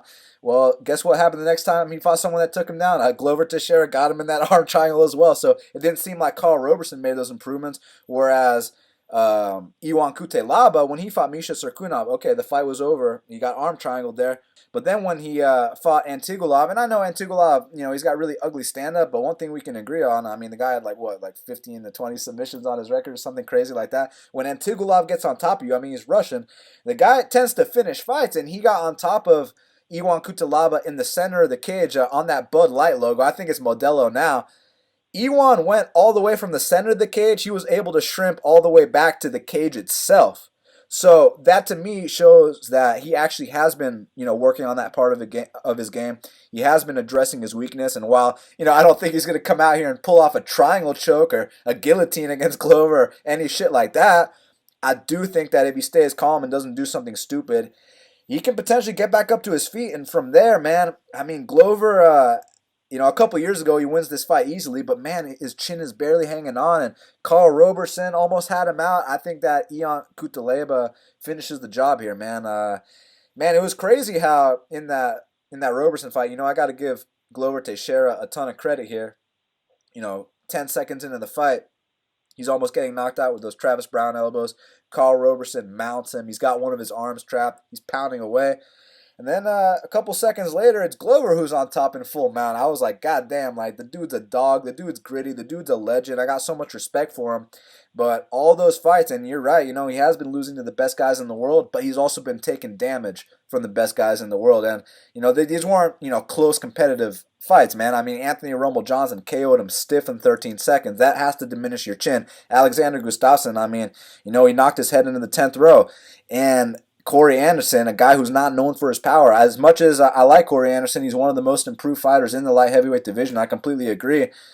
Corey's not known for his power, man, and Corey had him wobbling all over the place. Then Carl Roberson did as well. I think just at the point they're at in their respective careers, even though Glover's fought the way better guys, I think Iwan does have the power necessary to finish the job. But obviously, if Glover gets on top of him, I would be like, oh my God, Iwan. But I think he's made the improvements necessary now. We're going to see if that's the case or not. So I'm going to go with Iwan Cutelaba to get this upset via knockout.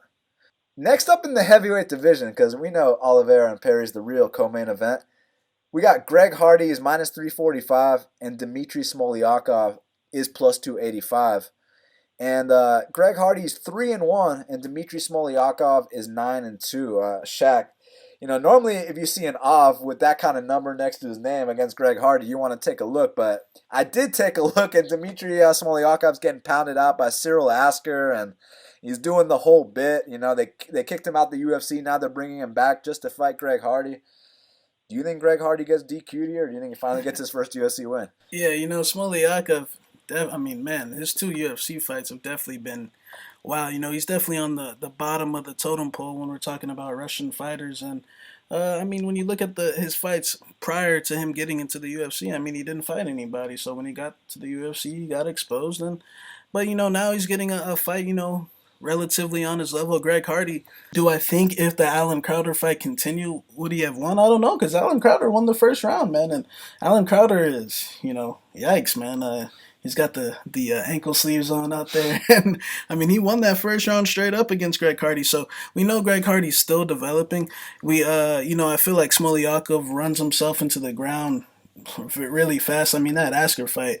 I mean, we know Greg Hardy's not going to mount him and smash him like that. He's going to try to knock him out early. But I feel like Greg kind of leaves himself open at times in that heavyweight. Man, anything can happen. But I do think he'll get the win here by knockout. Smoliakov drops his hands, doesn't like getting hit, but nothing would surprise me, to be honest. Personally, I just can't lay chalk on a guy like Greg Hardy who's super undeveloped. And like I said, he was losing that Alan Crowder fight, and he made a mistake with that knee. I just think he's a better fighter than Smoliakov, a better athlete, more power. So I'll take him, but it could be sketch. Ian, you think Greg Hardy rolls here, or you going with the Russian? I had Crowder in the last fight because I don't like Hardy. Do I think he did that knee intentionally? I don't even care. I just don't understand. You know what? He does train down here at American Top Team, but how was he the co-main event? Put even him to the side. How was his opponent in the co-main event? So because he's being brought in to lose in highlight reel fashion. Oh, no, there's no question there, but it's just, it's funny. You got McFarland and Bellator as the co-main event, who's a rising star, who does everything right, culture, everything. And then you got Hardy co-maining in the biggest organization in the world, who's just a complete POS, So, honestly, I don't think the UFC is doing the right thing. If they really want to develop Hardy into a serious potential heavyweight contender, you don't feed them guys like this, because I think it's a lose-lose. If Hardy wins, he's supposed to. If he loses, the UFC just wasted another co-main event on a guy that's known for beating up women, got DQ'd in the UFC. It's nonstop with this. Do I think it's worth a shot? Listen, would I bet on Hardy in this fight? Absolutely not. You cannot trust him yet. As Shaq said, he's way underdeveloped. He was exposed a lot in that Crowder fight, and Crowder is yeesh. That's really, Shaq, good call on that word, yeesh. I like that. He is yeesh. Man, the only thing I could tell you guys in this fight, Hardy's athleticism is light years ahead. But if you're going to take a shot, you might as well take a shot on the Russian if you are up a lot going into that fight. That's the only way I would even touch this fight. Who I think is actually going to win, I guess I'll go Hardy just based on the athleticism, although it makes me nauseous to even say those words. Yeah, I mean, when you saw Hardy's UFC debut, and, he's one of these guys that every fight he's had, the first punch he hit his opponent with, they went down. And then you come to the UFC, you hit a guy with your hardest shot, and he's still there. It's like, oh shit, this is an actual fight. This is a real fight. And that was the first fight that Greg Hardy's ever been in inside a cage, man.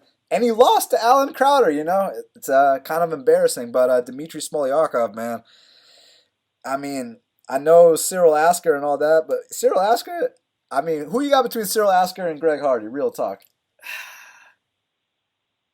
You know what I'm Cyril saying? Asker. Yeah, exactly, man. Like, you can't look at me with a straight face and say Greg Hardy 100% beats Cyril Asker. I mean, maybe down the line, but I mean, look. You go between him and Marcelo Golm. Marcelo Golm and Greg Hardy? Shit. After that stunt Golm just pulled? No, but listen. I still take Golm. Right? So it's just one of these situations where is Greg Hardy going to make, big improvements? I mean, he's still young in his career in terms of he's only 3-1. Is he going to make the kind of improvements necessary to settle down? And Dmitry Smoliakov, I mean, it's the same story. Even though he's 9-2 fighting a 3-1 guy, he's more experienced, but it's the same story where on the regional scene, these guys would, get one leg kick checked and then they'd wave it off to the referee. You know what I mean? He'd fight in a lunchroom cafeteria, hit the guy one time, and the fight would be over. So, and then when he stepped up into the UFC, you saw what happened. He got smashed. So I guess I'm going to go with Hardy because I would assume that Dana, Mick, and Sean probably sat in a room, looked at the roster, looked at guys outside the UFC like, who can we bring in on this co-main event to for sure take this loss? And they were like, I know a guy, so I'm going to go with Hardy via KO, but do not lay the house on that, please. Co-main event of the evening in the welterweight division, we got Mike Perry, he's 12-4, and Alex Cowboy Oliveira, he's 20-6. Currently, they got Alex Oliveira -170. The comeback on Platinum, Mike Perry, is +150. Ian, I got to know, man, do you think Mike Perry gets back on track here? Or do you think Alex Oliveira gets back on track? Because both are coming off L's here. Okay, so this is such a terrible matchup for Mike Perry. Anyone that has a offensive wrestling jiu-jitsu game is a terrible matchup for Mike Perry. And Oliveira is pretty good on the feet. Here's the issue I have here, right? Mike Perry on short notice in this match. If they would have had Mike Perry against Greg Hardy, I would have taken Mike Perry because it would have been a striking fight. And Perry is reasonably decent with his striking. Listen, I think Mike Perry is hilarious. That little bit he had with Darren Till with Spa and the Spar. Yeah. I will watch that twice a day, every day. And I think his personality is hilarious. He's got a great social media thing going. I don't think his game has evolved enough in regards to the ground game. And this is going to be an issue here. Like when he fought Paul Felder, I was shocked with Paul Felder's IQ that Felder didn't take his fight to the ground. Because Felder is not a bad ground fighter. He's got the game for it. But he wanted to prove a point that he could go up and weight. He could strike with a guy like Perry, be a tough guy. You don't need to be a tough guy with Mike Perry, okay?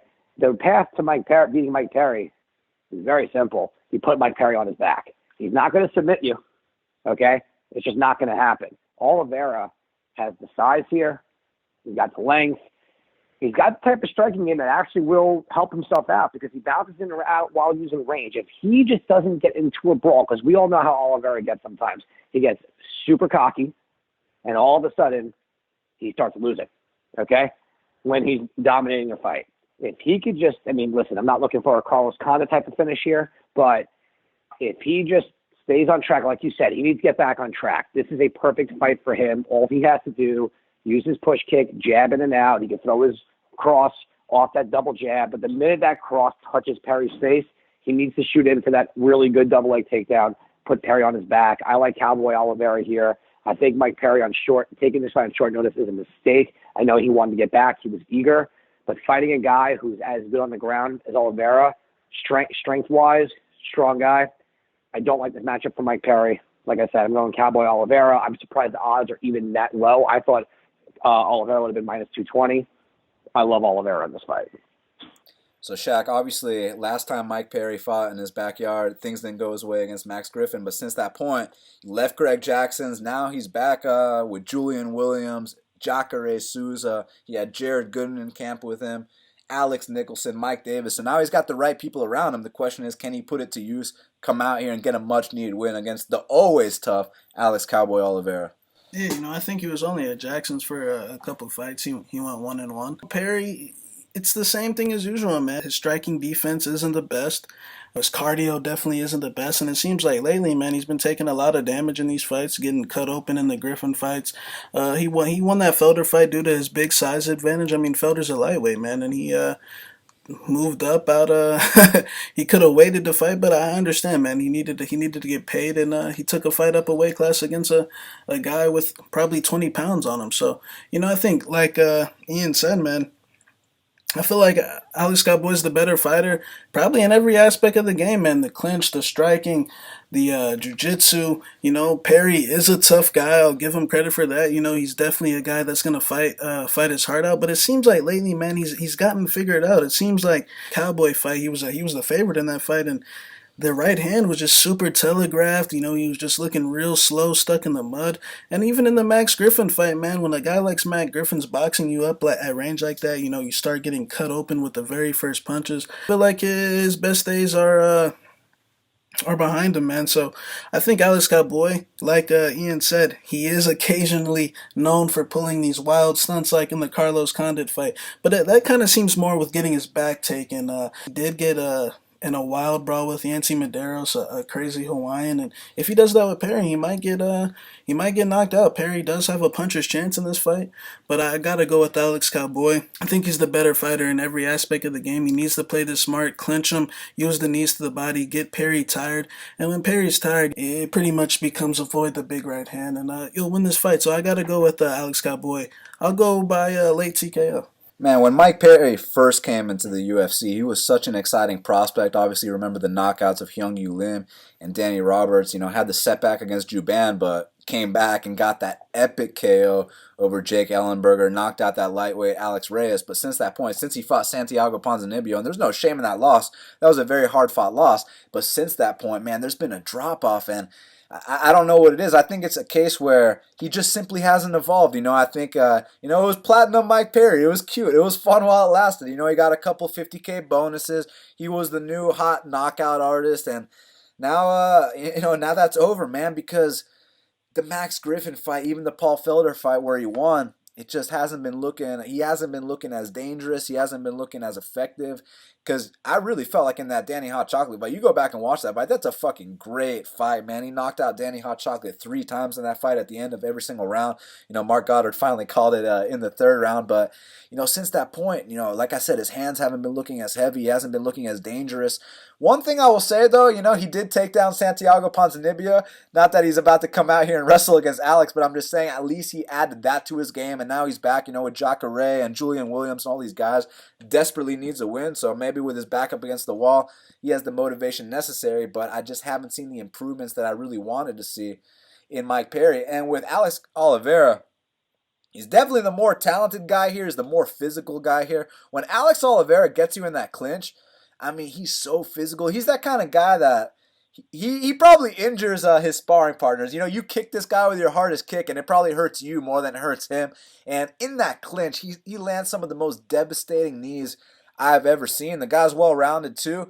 But here's the deal. Whenever Alex Cowboy takes an L, it's always a stunt. You know what I mean? Let me give you all the examples. Against Gilbert Dorino Burns, Alex Cowboy is whooping his ass the entire fight. 3rd round, gets taken down and gets subbed shortly after. Against Donald Cerrone, had him in the clinch, landing beautiful knees. He takes down Cerrone, gets caught in that triangle. Before it's even locked in, he's already tapping. Against Yancy Medeiros, knocks the guy down 100 times. It looks like a lock, and it's Alex who backed up into the fence and took a knee in that 3rd round. And then also against Gunny Nelson, he was smashing Gunny Nelson in that 1st round. It was like, man, this is a 10-8 round. About to get an easy TKO in that 2nd round. And then Gunny takes him down, takes his back, and chokes him out. So when Alex loses fights, it's not because, he's losing to guys that are necessarily better than him. He literally pulls stunts in there. But, man, on his best days, he's a highlight reel machine. So I think it's going to be an interesting fight with the durability of Mike Perry. I think it's got the potential to go all 3. I think this could be fight of the night, but ultimately I do see Alex Cowboy landing the harder shots, mixing in the takedowns, and if he does not get knocked out along the way, I see him winning this decision against Mike Perry. Main event of the evening, Ronaldo Jacare Souza. He's 26-6, and Jack the Joker Hermansson is 19-4.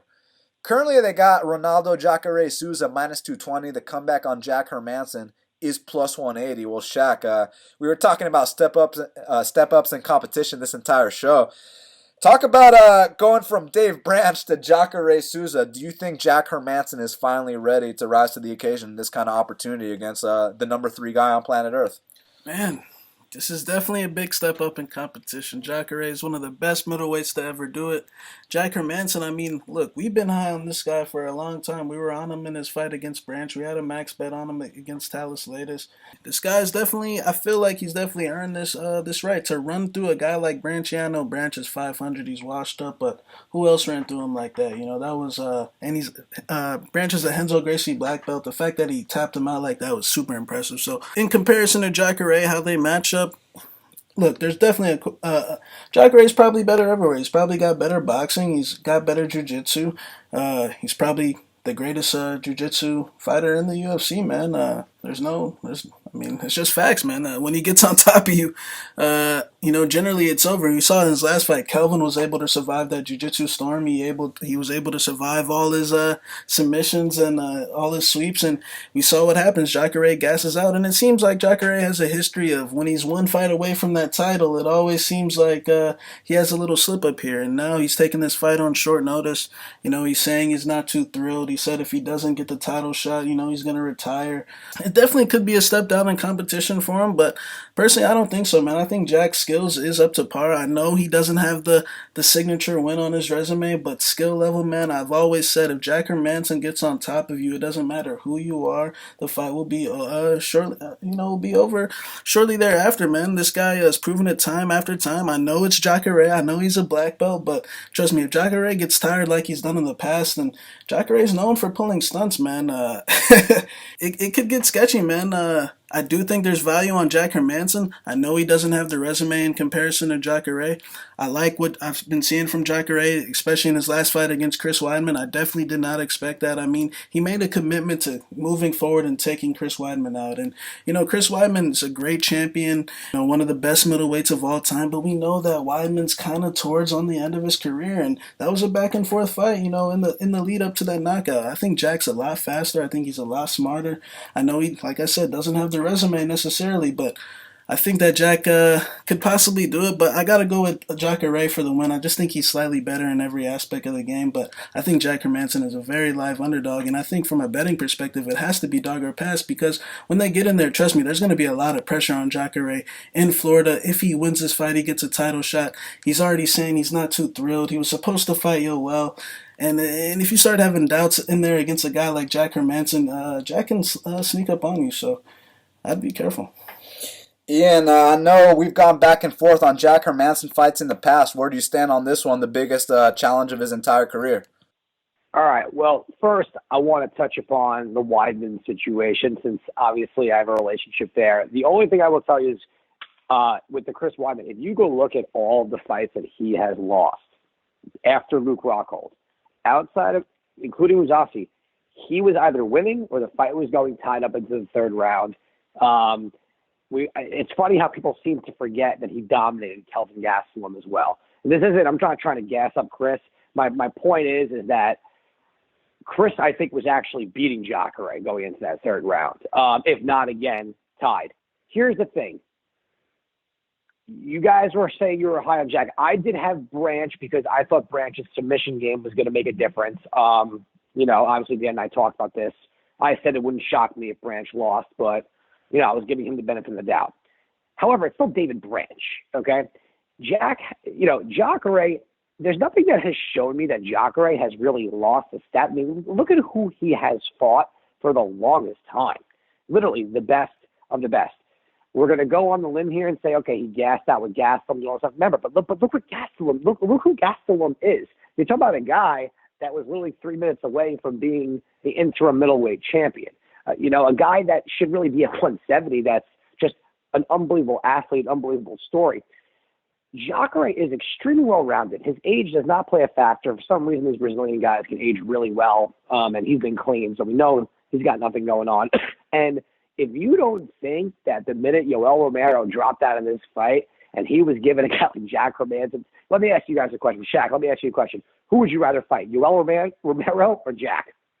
It's a tough. Yeah, I know Yoel's got the better resume. He's got the knockout power. We saw what he did to Rob in that 5th round.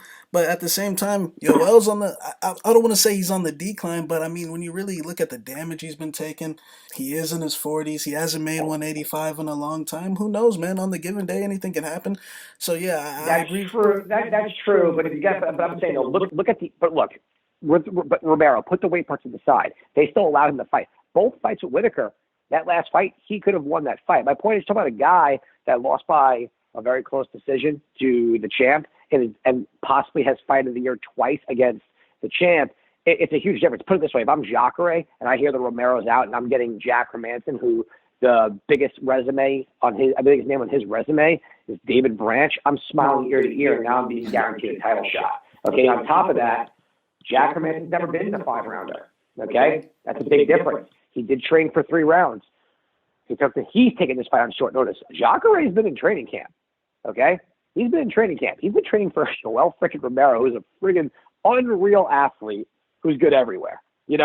I think for Jack, it's a no-brainer to take this fight because let's be honest with ourselves, he's got nothing to lose, right? If he loses, he just lost to Jacare. Okay, almost everyone has, right? However, if you're asking me who I think wins this, I think this is an easy pick. I think it's Jacare all day. I don't see what Jack can present that Jacare hasn't seen 10 times over, even in the last 2 years. I don't think Jack is going to be physically stronger. I don't think his hands are going to be better. The jiu-jitsu game, I'm sorry, I don't think he gets on top of Jacare. Even if he does, we're talking about probably the best jiu-jitsu guy in the world to ever touch the sport of MMA in that weight class specifically. All right? And there's nothing that has shown me that to really argue any differently in any of his fights. In the Chris Weidman fight, I could have told you that was going to be a striking battle. You have 2 guys that are predominantly grapplers, I don't know if Jacare would have been able to get Chris down. Chris is a phenomenal wrestler. Chris isn't going to want to go to the ground with Jacare, even though Chris is excellent in jiu-jitsu. But this fight, though, I just, let's put it this way. If this wasn't short notice, I would be saying way too soon for Jack. I'd rather see Jack fight a Derek Brunson and Elias Theodoro, and climb the ladder the right way. If he's as high of a prospect as you guys say, this could be a very damaging situation for him if he gets brutally destroyed quick. A lot of guys sometimes get rushed into the situation. I mean, look at Darren Till, okay? Did any of you guys think that he actually beat Wonder Boy in that fight? I mean, here's what I'll say about that fight. I mean, nothing. No, just wait. Just answer. Did you score that fight for Darren Till? Look, nothing happened for 4 rounds, and Darren Till dropped him in the 5th. Okay. Okay, but fine. For your argument, we'll say we scored it for Steven. Okay. My point is that I don't have a bias there. I thought Steve Wonderboy pretty much landed way more. Granted, there wasn't a whole lot, but outside of the drop, I thought Steven did enough to win whatever was in the backyard. Okay. Look what Till has done since. It's rushing a guy up. Jack, I guess they had to because I don't think there was anyone else available. I think Jack Hermansson has got a lot of potential. I know this fight is happening because of a short notice. They want to maintain a big name for the main event. I get it. I just don't see any type of path of victory outside of if Jack could. Here it is. If Jack could take this fight to the 4th and 5th round and if he's on his back and cannot get submitted, pretty much what Kelvin did, he can win. Because if Jacare is gassed out, anyone could beat anyone if they're tired. I don't see it happening. I got Jacare. I just don't see it happening. I mean, look, Jacare is the logical pick, no doubt about it, on paper, resume, everything. But the thing is, since everyone's, picking Jacare, I gotta be the one guy to make a case for Hermansson here. I mean, listen, it's easy to talk about how Jacare is probably going to just come out here, take him down one time, pass, and the fight will be over shortly after. Maybe even knock him out on the feet because Jacare has been looking that damn good standing. And I mean, he's just one of the best of all time. I mean, it's fucking Jacare, and I feel like a lot of people have been disrespecting him. When they were talking about Kelvin's resume before that Israel fight, they're like, oh, Kelvin never beat anyone. He beat an old Jacare, and I always found that extremely disrespectful because, I mean, Jacare, it's fucking Jacare, man. You got to show that guy. To be top 3 in the world for as long as he has just goes to show what kind of competitor and what kind of fighter he is. So, logic, the betting line, all this stuff suggests that Jacare is going to win, and he very well might, man. But to make this entertaining for the fans and to be probably one of the only people that'll make a case for Hermansson, if I were Hermansson's team, what I think would be his path to victory would be, first of all, man, don't do anything stupid early. Don't come out here trying to take down a guy like Jacare in that first round. I think he's got to let Jacare bring the fight to him.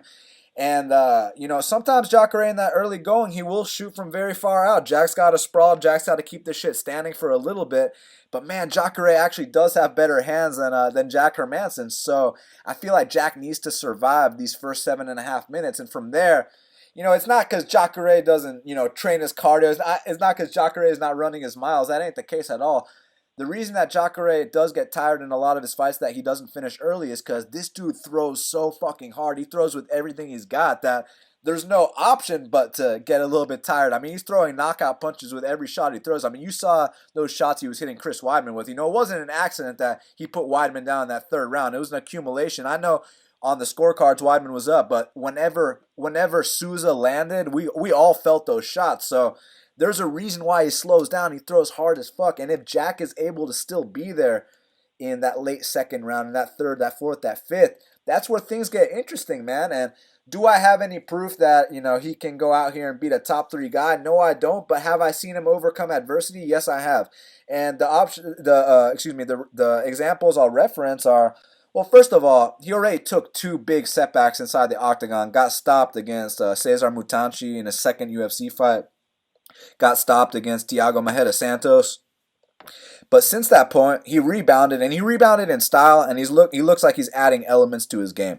And in that fight with Talis Latis, which you could argue is a poor man's version of Jacare, is a watered down version of Jacare. A lot of people only view it as, oh, he had this miracle comeback that he pulled out of his ass and this and that. But the way I view it is, he came out there in that first round, he was dominating Thales Leites in every aspect of the fight, but he had a freak injury in that fight. The guy, his ribs cracked in the fight, and you saw what happened in that second round when Thales got on top of him. You saw that grimace, and man, for a guy with his ribs cracked and broken in that fight, we wouldn't have thought any less of him if he didn't answer the bell between rounds, if he tapped out to that Darce choke, if he tapped out to that arm triangle. But with the broken rib, this guy did the proper defense against a black belt in Thales Leites, who, when he does get you in that arm triangle submission, when he does get you in that Darce choke, he usually finishes fights. Now, obviously, like I said, he's a watered-down version of Jacare, but at least I know Hermansson is doing the right things in the gym. He knows how to escape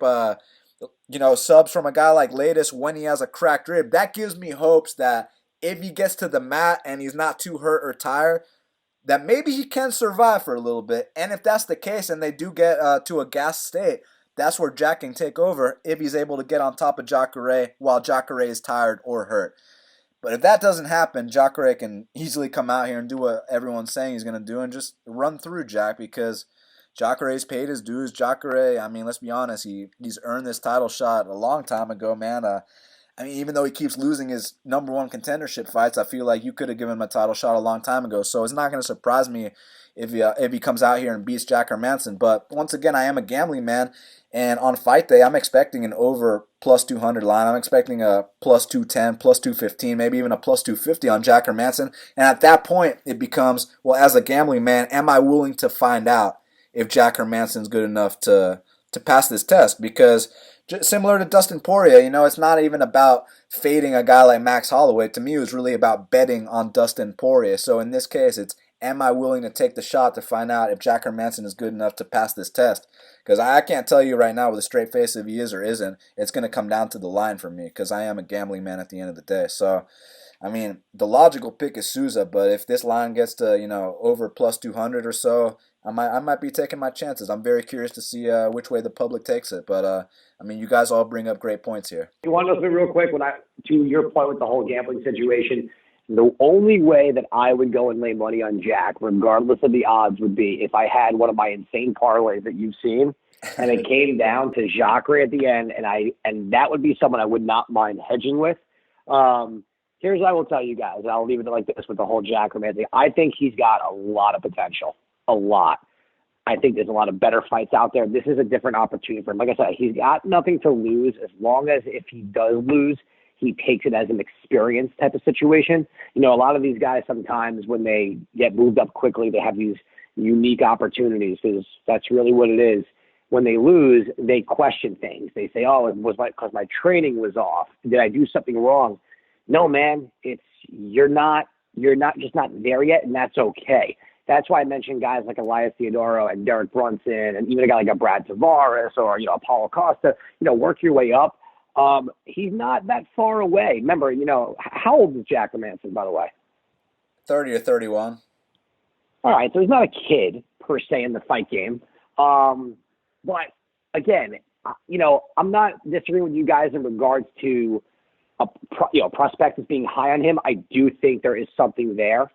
I just, again, you obviously got to take the opportunities with the UFC. As a former manager, I will tell you what we look for is on all these news sites when someone's injured right away. When we saw an injury for someone, with like when Court McGee was supposed to fight Jesse Bongfeld, the minute I saw McGee was out, I sent Joe Silva a text right away. I think Weidman's first 4 fights were all on short notice because they were in within like 6-month periods. I think Jack's got some time ahead of him. Middleweight division's tough. I think this is going to be a really tough fight for him. I just hope that if he does lose, that he just takes it as more of a, hey, look, I just fought Jacare. Could you guys, let's be honest with ourselves here. If Jack lost by decision, would you not consider that a win for a guy at this point in his career? Yeah, he goes out there, fights tough against the number 3 guy on planet Earth. I know exactly what you're saying, man. So it's going to be interesting. But this fight ain't going the distance. You know that, though. But I know what you're saying. No, I would respect that. It's not going the distance. And you want to know what I think is going to happen, and I think Shaq said it before, or maybe you said it. Jacare, this is. I mean, let's be honest with ourselves here. You're going to fight Yoel Romero, who is an absolute athletic freak. He is unpredictable. He's out of his mind, right? I mean, look at the way he was losing to Weidman. He hits him with a flying knee. The way he fights is just insane in itself. But now Jacare has an opportunity to probably fight his lowest level of competition. It's not a knock on Jack. It's just based on the rankings, based on who he's competed against. Like you said, Dan, he's been doing it for such a long time. If you don't think he's going out there and taking this guy down right away, can you imagine if Jacare just fucking boxes for 5 rounds? I'll kill myself. If I'm Jacare, I'm like, listen, I'm guaranteed a title shot. If I beat Jack Hermansson right now, I am taking him down within the first 3 seconds and submitting him. I'm doing the gator chomp, and I'm taking on the winner of Whitaker Adesanya, and then win or lose, I'm out. Yeah, man. Obviously, you bring up great points, and I can't wait to see what happens because it's always interesting to see if these prospects that we're high on rise to the occasion against the toughest tests of their careers. And that's exactly what's going on here between Jack Hermansson and Ronaldo Jacare Souza. But sometimes it could be that classic letdown spot. But Jacare is a consummate professional, so I can't wait to see what happens. Now we got to hit up Kyle Marley for the Big Marley Minute. And joining us now on the Big Marley Minute is Big Marley himself. Kyle, it's going down this Saturday in Florida. Jacare Souza is taking on the streaking Jack Hermansson in the main event. And man, this is going to be a very explosive fight. The doesn't go the distance prop is minus 600, Kyle. Exactly. That minus 600 means it's going to be an important one to target on DraftKings. Souza's priced at 8,900. Hermansson's priced at 7,300. I'd be pretty surprised to see this fight not be on that $25,000 first place lineup. Whoever wins will likely outscore that price tag and be on it. I have Souza winning this. I just think he's a better fighter everywhere. If he hits the ground, I think he's going to have a huge edge. And I think Hermansson might want to take him down. So that could be a downfall for him. But it could also turn out to be like a Souza 90-point win because he gets taken down and then he locks up a submission. So if that's the case, if he scores like 90 points or something in that range, he could possibly not be on the winning lineup. So that kind of makes me like Hermansson as a GPP play because he's only 7,300 and there's no way he's not going to be on the first place lineup if he wins. So I kind of think Souza's the better cash play. I feel pretty good about him getting the win. I just don't think it's a lock that he's on the first place lineup where I think if Hermansson wins, he is a lock. So, I mean, I'm going to be pretty split on my exposure to these guys. But I think I might be higher on Hermansson. I haven't checked lately. I'm not sure what it's going to end at. But just going for that first place lineup, which is what my goal is, I think Hermansson's a great play here. So it's pretty much an all-in fight if you want to, but man, it's hard not to like Hermansson on DraftKings this week. Yeah, I mean, it's either gonna be a genius or idiot type play because I feel like obviously everyone is saying Jacare is gonna run right over him, and he might go out there and do that. So I can't wait to see if Jack's able to weather the storm or not. I'm very, very curious. But man, the co-main event between Greg Hardy and Dmitry Smoliakov. I mean, listen, I know on paper what's supposed to happen, but you think it's actually going to happen? Because, I mean, Alan Crowder seemed like a gimme as well, and only 14.5 points scored on DraftKings by Greg Hardy that night. Yeah, I mean, I don't know. I mean, it's definitely a gimme fight. They're like, who can we give this guy that he can beat? And they're like, well, let's call somebody who's not even on the roster anymore. So that's why Smoliakov got the call just to get knocked out, have a little highlight reel for Hardy. But he could totally screw this up. He could gas trying to get that knockout in the first round and have a low scoring decision win. I could see that knocking him out of the first place lineup. But I do think ideally he gets a first round knockout here. So I like him as a play. I think he's a great GPP play because it's the boom or bust that you look for in GPPs. And he has 2 people priced above him. So he has a decent chance of being on that first place lineup. And I do see him getting like 105 points or so with a first round knockout here. So I like him. I just can't trust him with cash games. I mean, he could go out there and get DQ'd again. He's not the sharpest guy. So GPP only for me, but Smolyakov's pretty much a full fade. There's no reason to invest in him unless you're making a bunch of lineups. I would say I would need more than 20 lineups before I even think about putting him in one. So pretty much Hardy or nothing here, and I do like Hardy a good bit. Alex Cowboy Oliveira is taking on Mike Perry. It's an interesting fight, man, because if these guys were to fight 10 times, it could go either way depending on the night. So the question is who gets it done this Saturday? And also, with that 7,400 next to Mike Perry, if he gets the win, he's often winning via knockout, so he could totally cover that in a win, right, Kyle? Yeah, that's the reason that I like Perry here. If he wins, he scores highly because it's going to be a knockout. I don't see him beating Cowboy in a decision, and he's not going to submit Cowboy, so it's knockout or bust for Perry here. But that will score highly if it happens, so I think you got to have a little bit of an investment here to him. But my pick to win is going to be Cowboy. He's just better everywhere. So I have to pick him to be the better fighter over the course of 15 minutes.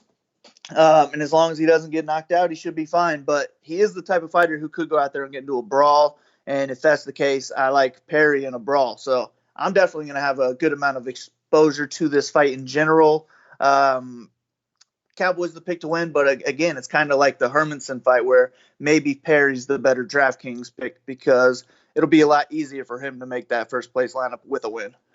So in the light heavyweight matchup between Iwan Cutelaba and Glover Teixeira, the reason I'm personally not going to be stacking that in my DraftKings lineup is because I think either way it's going to be a first round finish. So the winner is going to get possibly over 100 points, but the loser is going to have a very low floor. Do you kind of see it that way, or do you think it might be a drawn out battle? I can see it going both ways. I definitely favor the first round finish on either side, so I like this fight a lot. It's right there in the mid range. So a first round finish is going to put whoever it is on the winning lineup, most likely. It's just a tough one to call. I like the value we get here. We're getting Teixeira at $400 cheaper than Ion, so I like that a lot. I think that puts him a little bit in play in cash, but I am worried about the first round knockout, so I don't love the floor that comes with it. So I think it's really a better GPP fight, even with the value we're getting on Teixeira. I never really pass up on that kind of value, so I'll for sure have some Teixeira lineups here. I think he is probably going to go out there and get a submission. That's my pick. So I like him a good bit, but like you said, if Ion wins, it's going to be a first-round knockout. So you got to like him a lot too. I'm going to be pretty split on this one. I don't even really have a preferred play. I think I'm about 30% on each guy right now. So I'm just kind of hoping for that first-round finish, and then hopefully I can get the right combination with my multiple lineups. So that's what I'm going for this week, just shooting for that first-place lineup. I'll throw a bunch of lineups away trying to get to it, but my goal is 25K here. So I'm going to target this fight heavily. My pick to win, though, is Glover, and I think he gets it done by first-round submission, maybe second-round submission. But I could see it going like maybe Glover weathers the storm in the first, takes him down in the second, and then finishes him in the third. Something like that might take him off the winning lineup, but it's still pretty hard to not end up on it with that $7,900 price tag. Roosevelt Roberts is taking on Thomas Gifford, and interestingly enough, Roosevelt is the highest priced favorite on this card at 9,500. You got Thomas Gifford at 6,700. Seems like Thomas Gifford is guillotine or bust. If he gets it, he's going to for sure surpass that 6,700, but it's not very likely that he gets it, huh, Kyle? Yeah, you called it. Guillotine or bust. I wouldn't want to invest much into that, but he will be super low owned.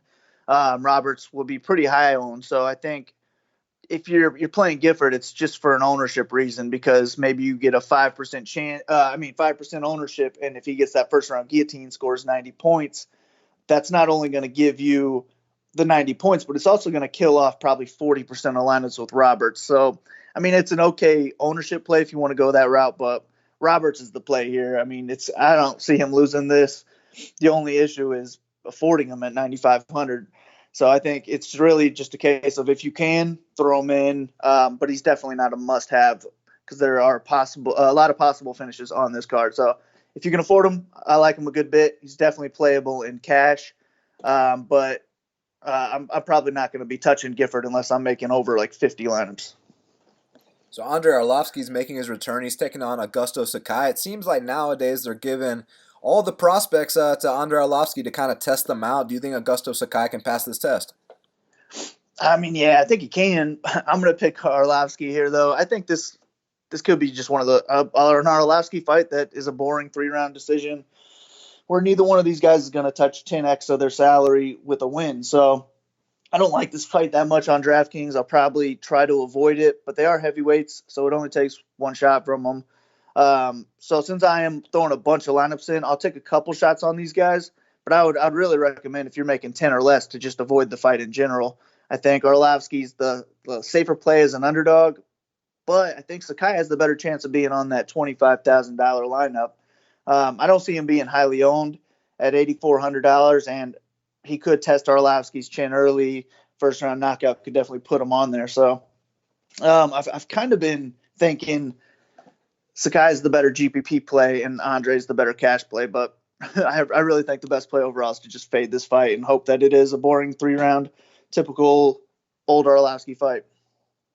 So in the strawweight division, Esparza is taking on Jandiroba, the former Invicta champ, and both these women are known for their grappling. One's a wrestler, one's a jiu-jitsu artist. So do you think either one gets on top of the other, or is it going to be that situation when two grapplers fight, they often tend to stand and bang?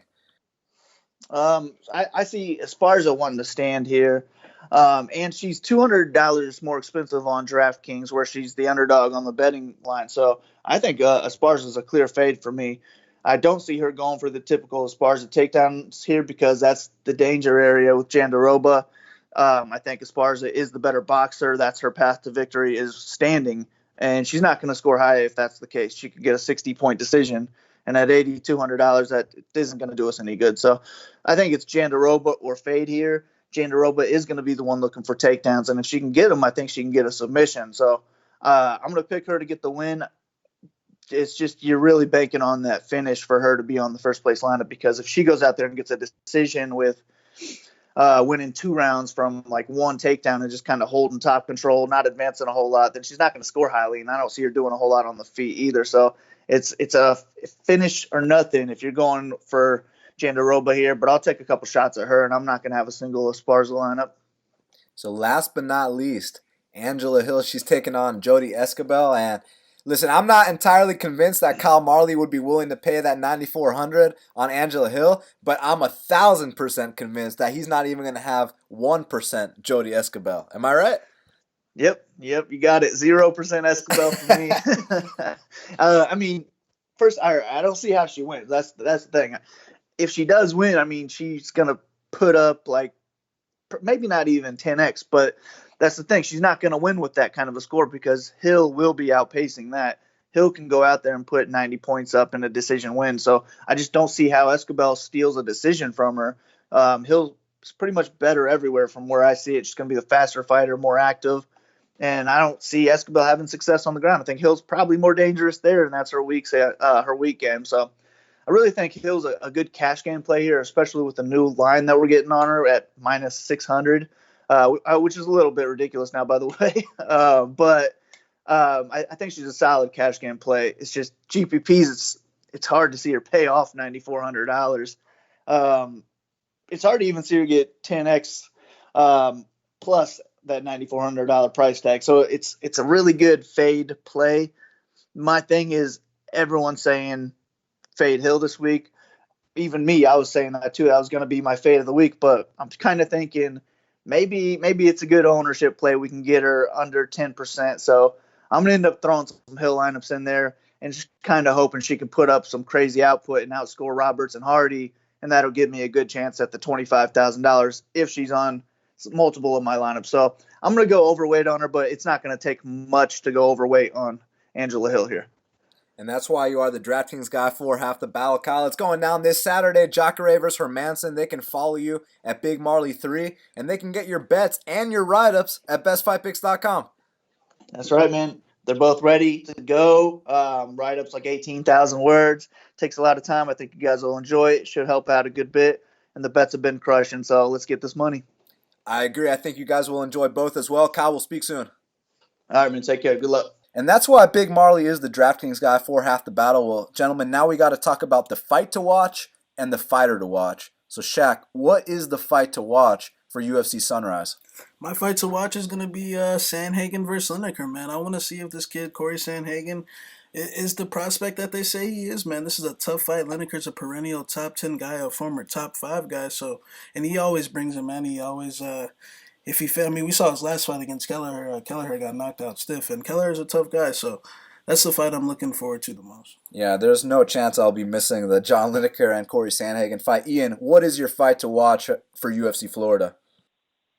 I would have said the same thing, but since Shaq used that, I will pick a different one. I am very curious to see how someone like Alex Cowboy Oliveira bounces back. I think he is somebody that has all the talent, all the ability, all the skill to eventually break into that top five at 170. I think he gives a lot of guys fits if he doesn't fight like a fucking asshole, pardon my French.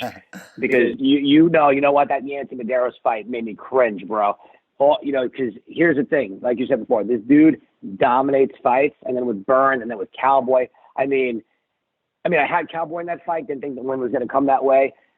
This is just a guy that it's amazing to see when he gets on guys' backs what he does to them. It's amazing to see when he is landing. To your point, when guys hit him, it doesn't seem like it phases him much, but he gets cut open easily. I'm just really curious to see if he can kind of just completely tool Perry really quick, come back, and then he's ready to move on. I just think he's too good to be sitting at this point in his career so far back in the rankings. I just think he should be top five on his best day, especially in a division that is a hard recycle.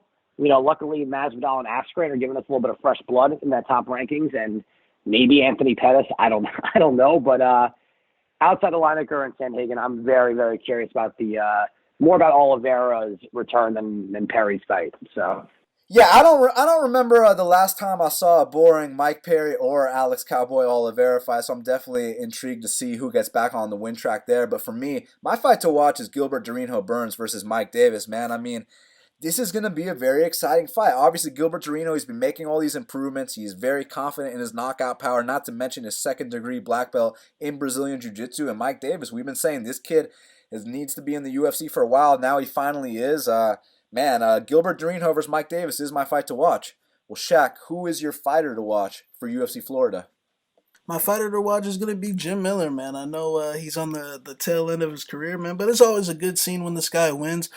Everybody's been a fan of his for a super long time, and if he gets this one, it'll be, 29 wins? He'll be one win away from 30, so, he'll keep adding to the record books. Yeah, he's got the most wins in UFC history. If he can get another one, it's going to be a while before someone can catch up to him. Ian, who is your fighter to watch for UFC Sunrise? Man, it's tough. You want to know what? I think the fighter to watch is going to be John Lineker. I think a lot of hype towards Cory Sandhagen, and I think this is going to be one of those fights where if Lineker could just brutally knock him out in the first round, I would love to see Lineker fight again soon. I really would. I love watching that guy fight. Against a guy like Brian Keller, which actually, Brian's tough. Boom is tough. I know him from back in New York. Tough guy. It's hard to see a guy get knocked out, but John's fought everywhere. It would just be nice to see him just do what he does. He's always so much fun to watch. Someone like him, I think, is a fighter to watch. And you know what? I'm going to say this, and you're going to laugh. I think Jacare is going to be a fighter to watch too, because again, he's fighting someone who's got nothing to lose, and this is his absolute last shot. He wins. He gets that title shot he's always wanted. Let's see what Jacare is really made of. Remember, a lot of these guys sometimes, and I'm not saying Jacare will do this because I think he's got one of the highest level IQs in the fight game, 1,000%. However, sometimes these bigger fights, you end up playing a little bit down to your competition. You take them lightly. I don't know if that's Jacare's mindset. I really hope he comes out and does what he does best, and I'm rooting for him. I think he deserves, not that I think he deserves a title shot on, like a one-win fight streak, but just to see him kind of complete his career, win or lose, it's hard to imagine seeing a guy like that not getting a title, So between the two of them, this may be a card with not a lot of big names, but for you true MMA fans out there, it's a pretty good fucking card. Yeah, this card's awesome, man. And listen, I'm going to go on the opposite side in terms of fighter to watch just because we've been so high on Jack Hermansson on this show. I know everyone remembers that max bet against Talis Latis. Also bet him against Dave Branch less than a month ago. And this is a massive step up in competition. This ain't no Dave Branch no more. This ain't Gerald Mershart anymore. This is Jacare motherfucking Souza. So, man, for Jack Hermansson, when he first came into the UFC and he was talking about how he had the best ground and pound in the division, I kind of thought it was cute. I kind of thought it was a joke. I thought, you pat him on the back, you're like, okay, Jack. But the reality is when he gets on top of these guys and he starts pounding on them, they don't seem to get back up. And I've definitely been impressed with that. And also that guillotine choke that everyone talks about is actually not a guillotine. It's actually a reverse arm triangle, basically. It's an arm triangle from your back. It's something very impressive. I'm not sitting here saying he's going to go out there and submit a guy like Jacare. That would set the MMA world on fire. But man, Jack's got some tools in the toolbox, man. He's a very impressive guy, and I just can't wait to see what he does with this main event opportunity against the absolute legend, against the great Ronaldo Jacare Souza. So Jack Hermansson's my fight to watch. Well, gentlemen, we did it. It's going down this Saturday, UFC Florida. They can follow you, Shaq, at MMA Genius 05. They can follow me at Best Fight Picks. They can follow Ian at Parker Cage Hero. And real quick, before I let everyone know where to subscribe to Half the Battle, Ian, any message for the fans, man? Yeah, first off, appreciate you guys having me on the show. Over the last couple months, obviously people who didn't know who I was through my Cage Hero brand, through the management, kind of got a feel through the MMA handicapper world. Listen, guys, just be careful when you're betting on some of these fights. Please don't put the house on Hardy. Otherwise, you guys should tune into the show every week. These guys know their stuff. A lot of fun. You guys' breakdowns are great. You guys got really good chemistry. I hope a lot of success for you guys in the future. Would love to be on again. I have a pretty big announcement coming up in the next couple of weeks that I think some of you guys are going to be surprised. Some of you guys might not be surprised at where I end up within the MMA world coming soon. Look forward to that. And just enjoy the fights, man. It's going to be a good one. Yes, sir. Ian, thank you very much for taking the time to speak with us right here, right now on Half the Battle. We appreciate it. And the fans, once again, go follow him at Parker Cage Hero. Make sure you subscribe to Half the Battle on iTunes, SoundCloud, YouTube, Stitcher, and Spotify. Follow us on Instagram at Best Fight Picks Official. And go buy our bets at bestfightpicks.com. Been killing it this year. Been back to the underdog ways and look to continue that this weekend. So until the next time, let's cash these bets.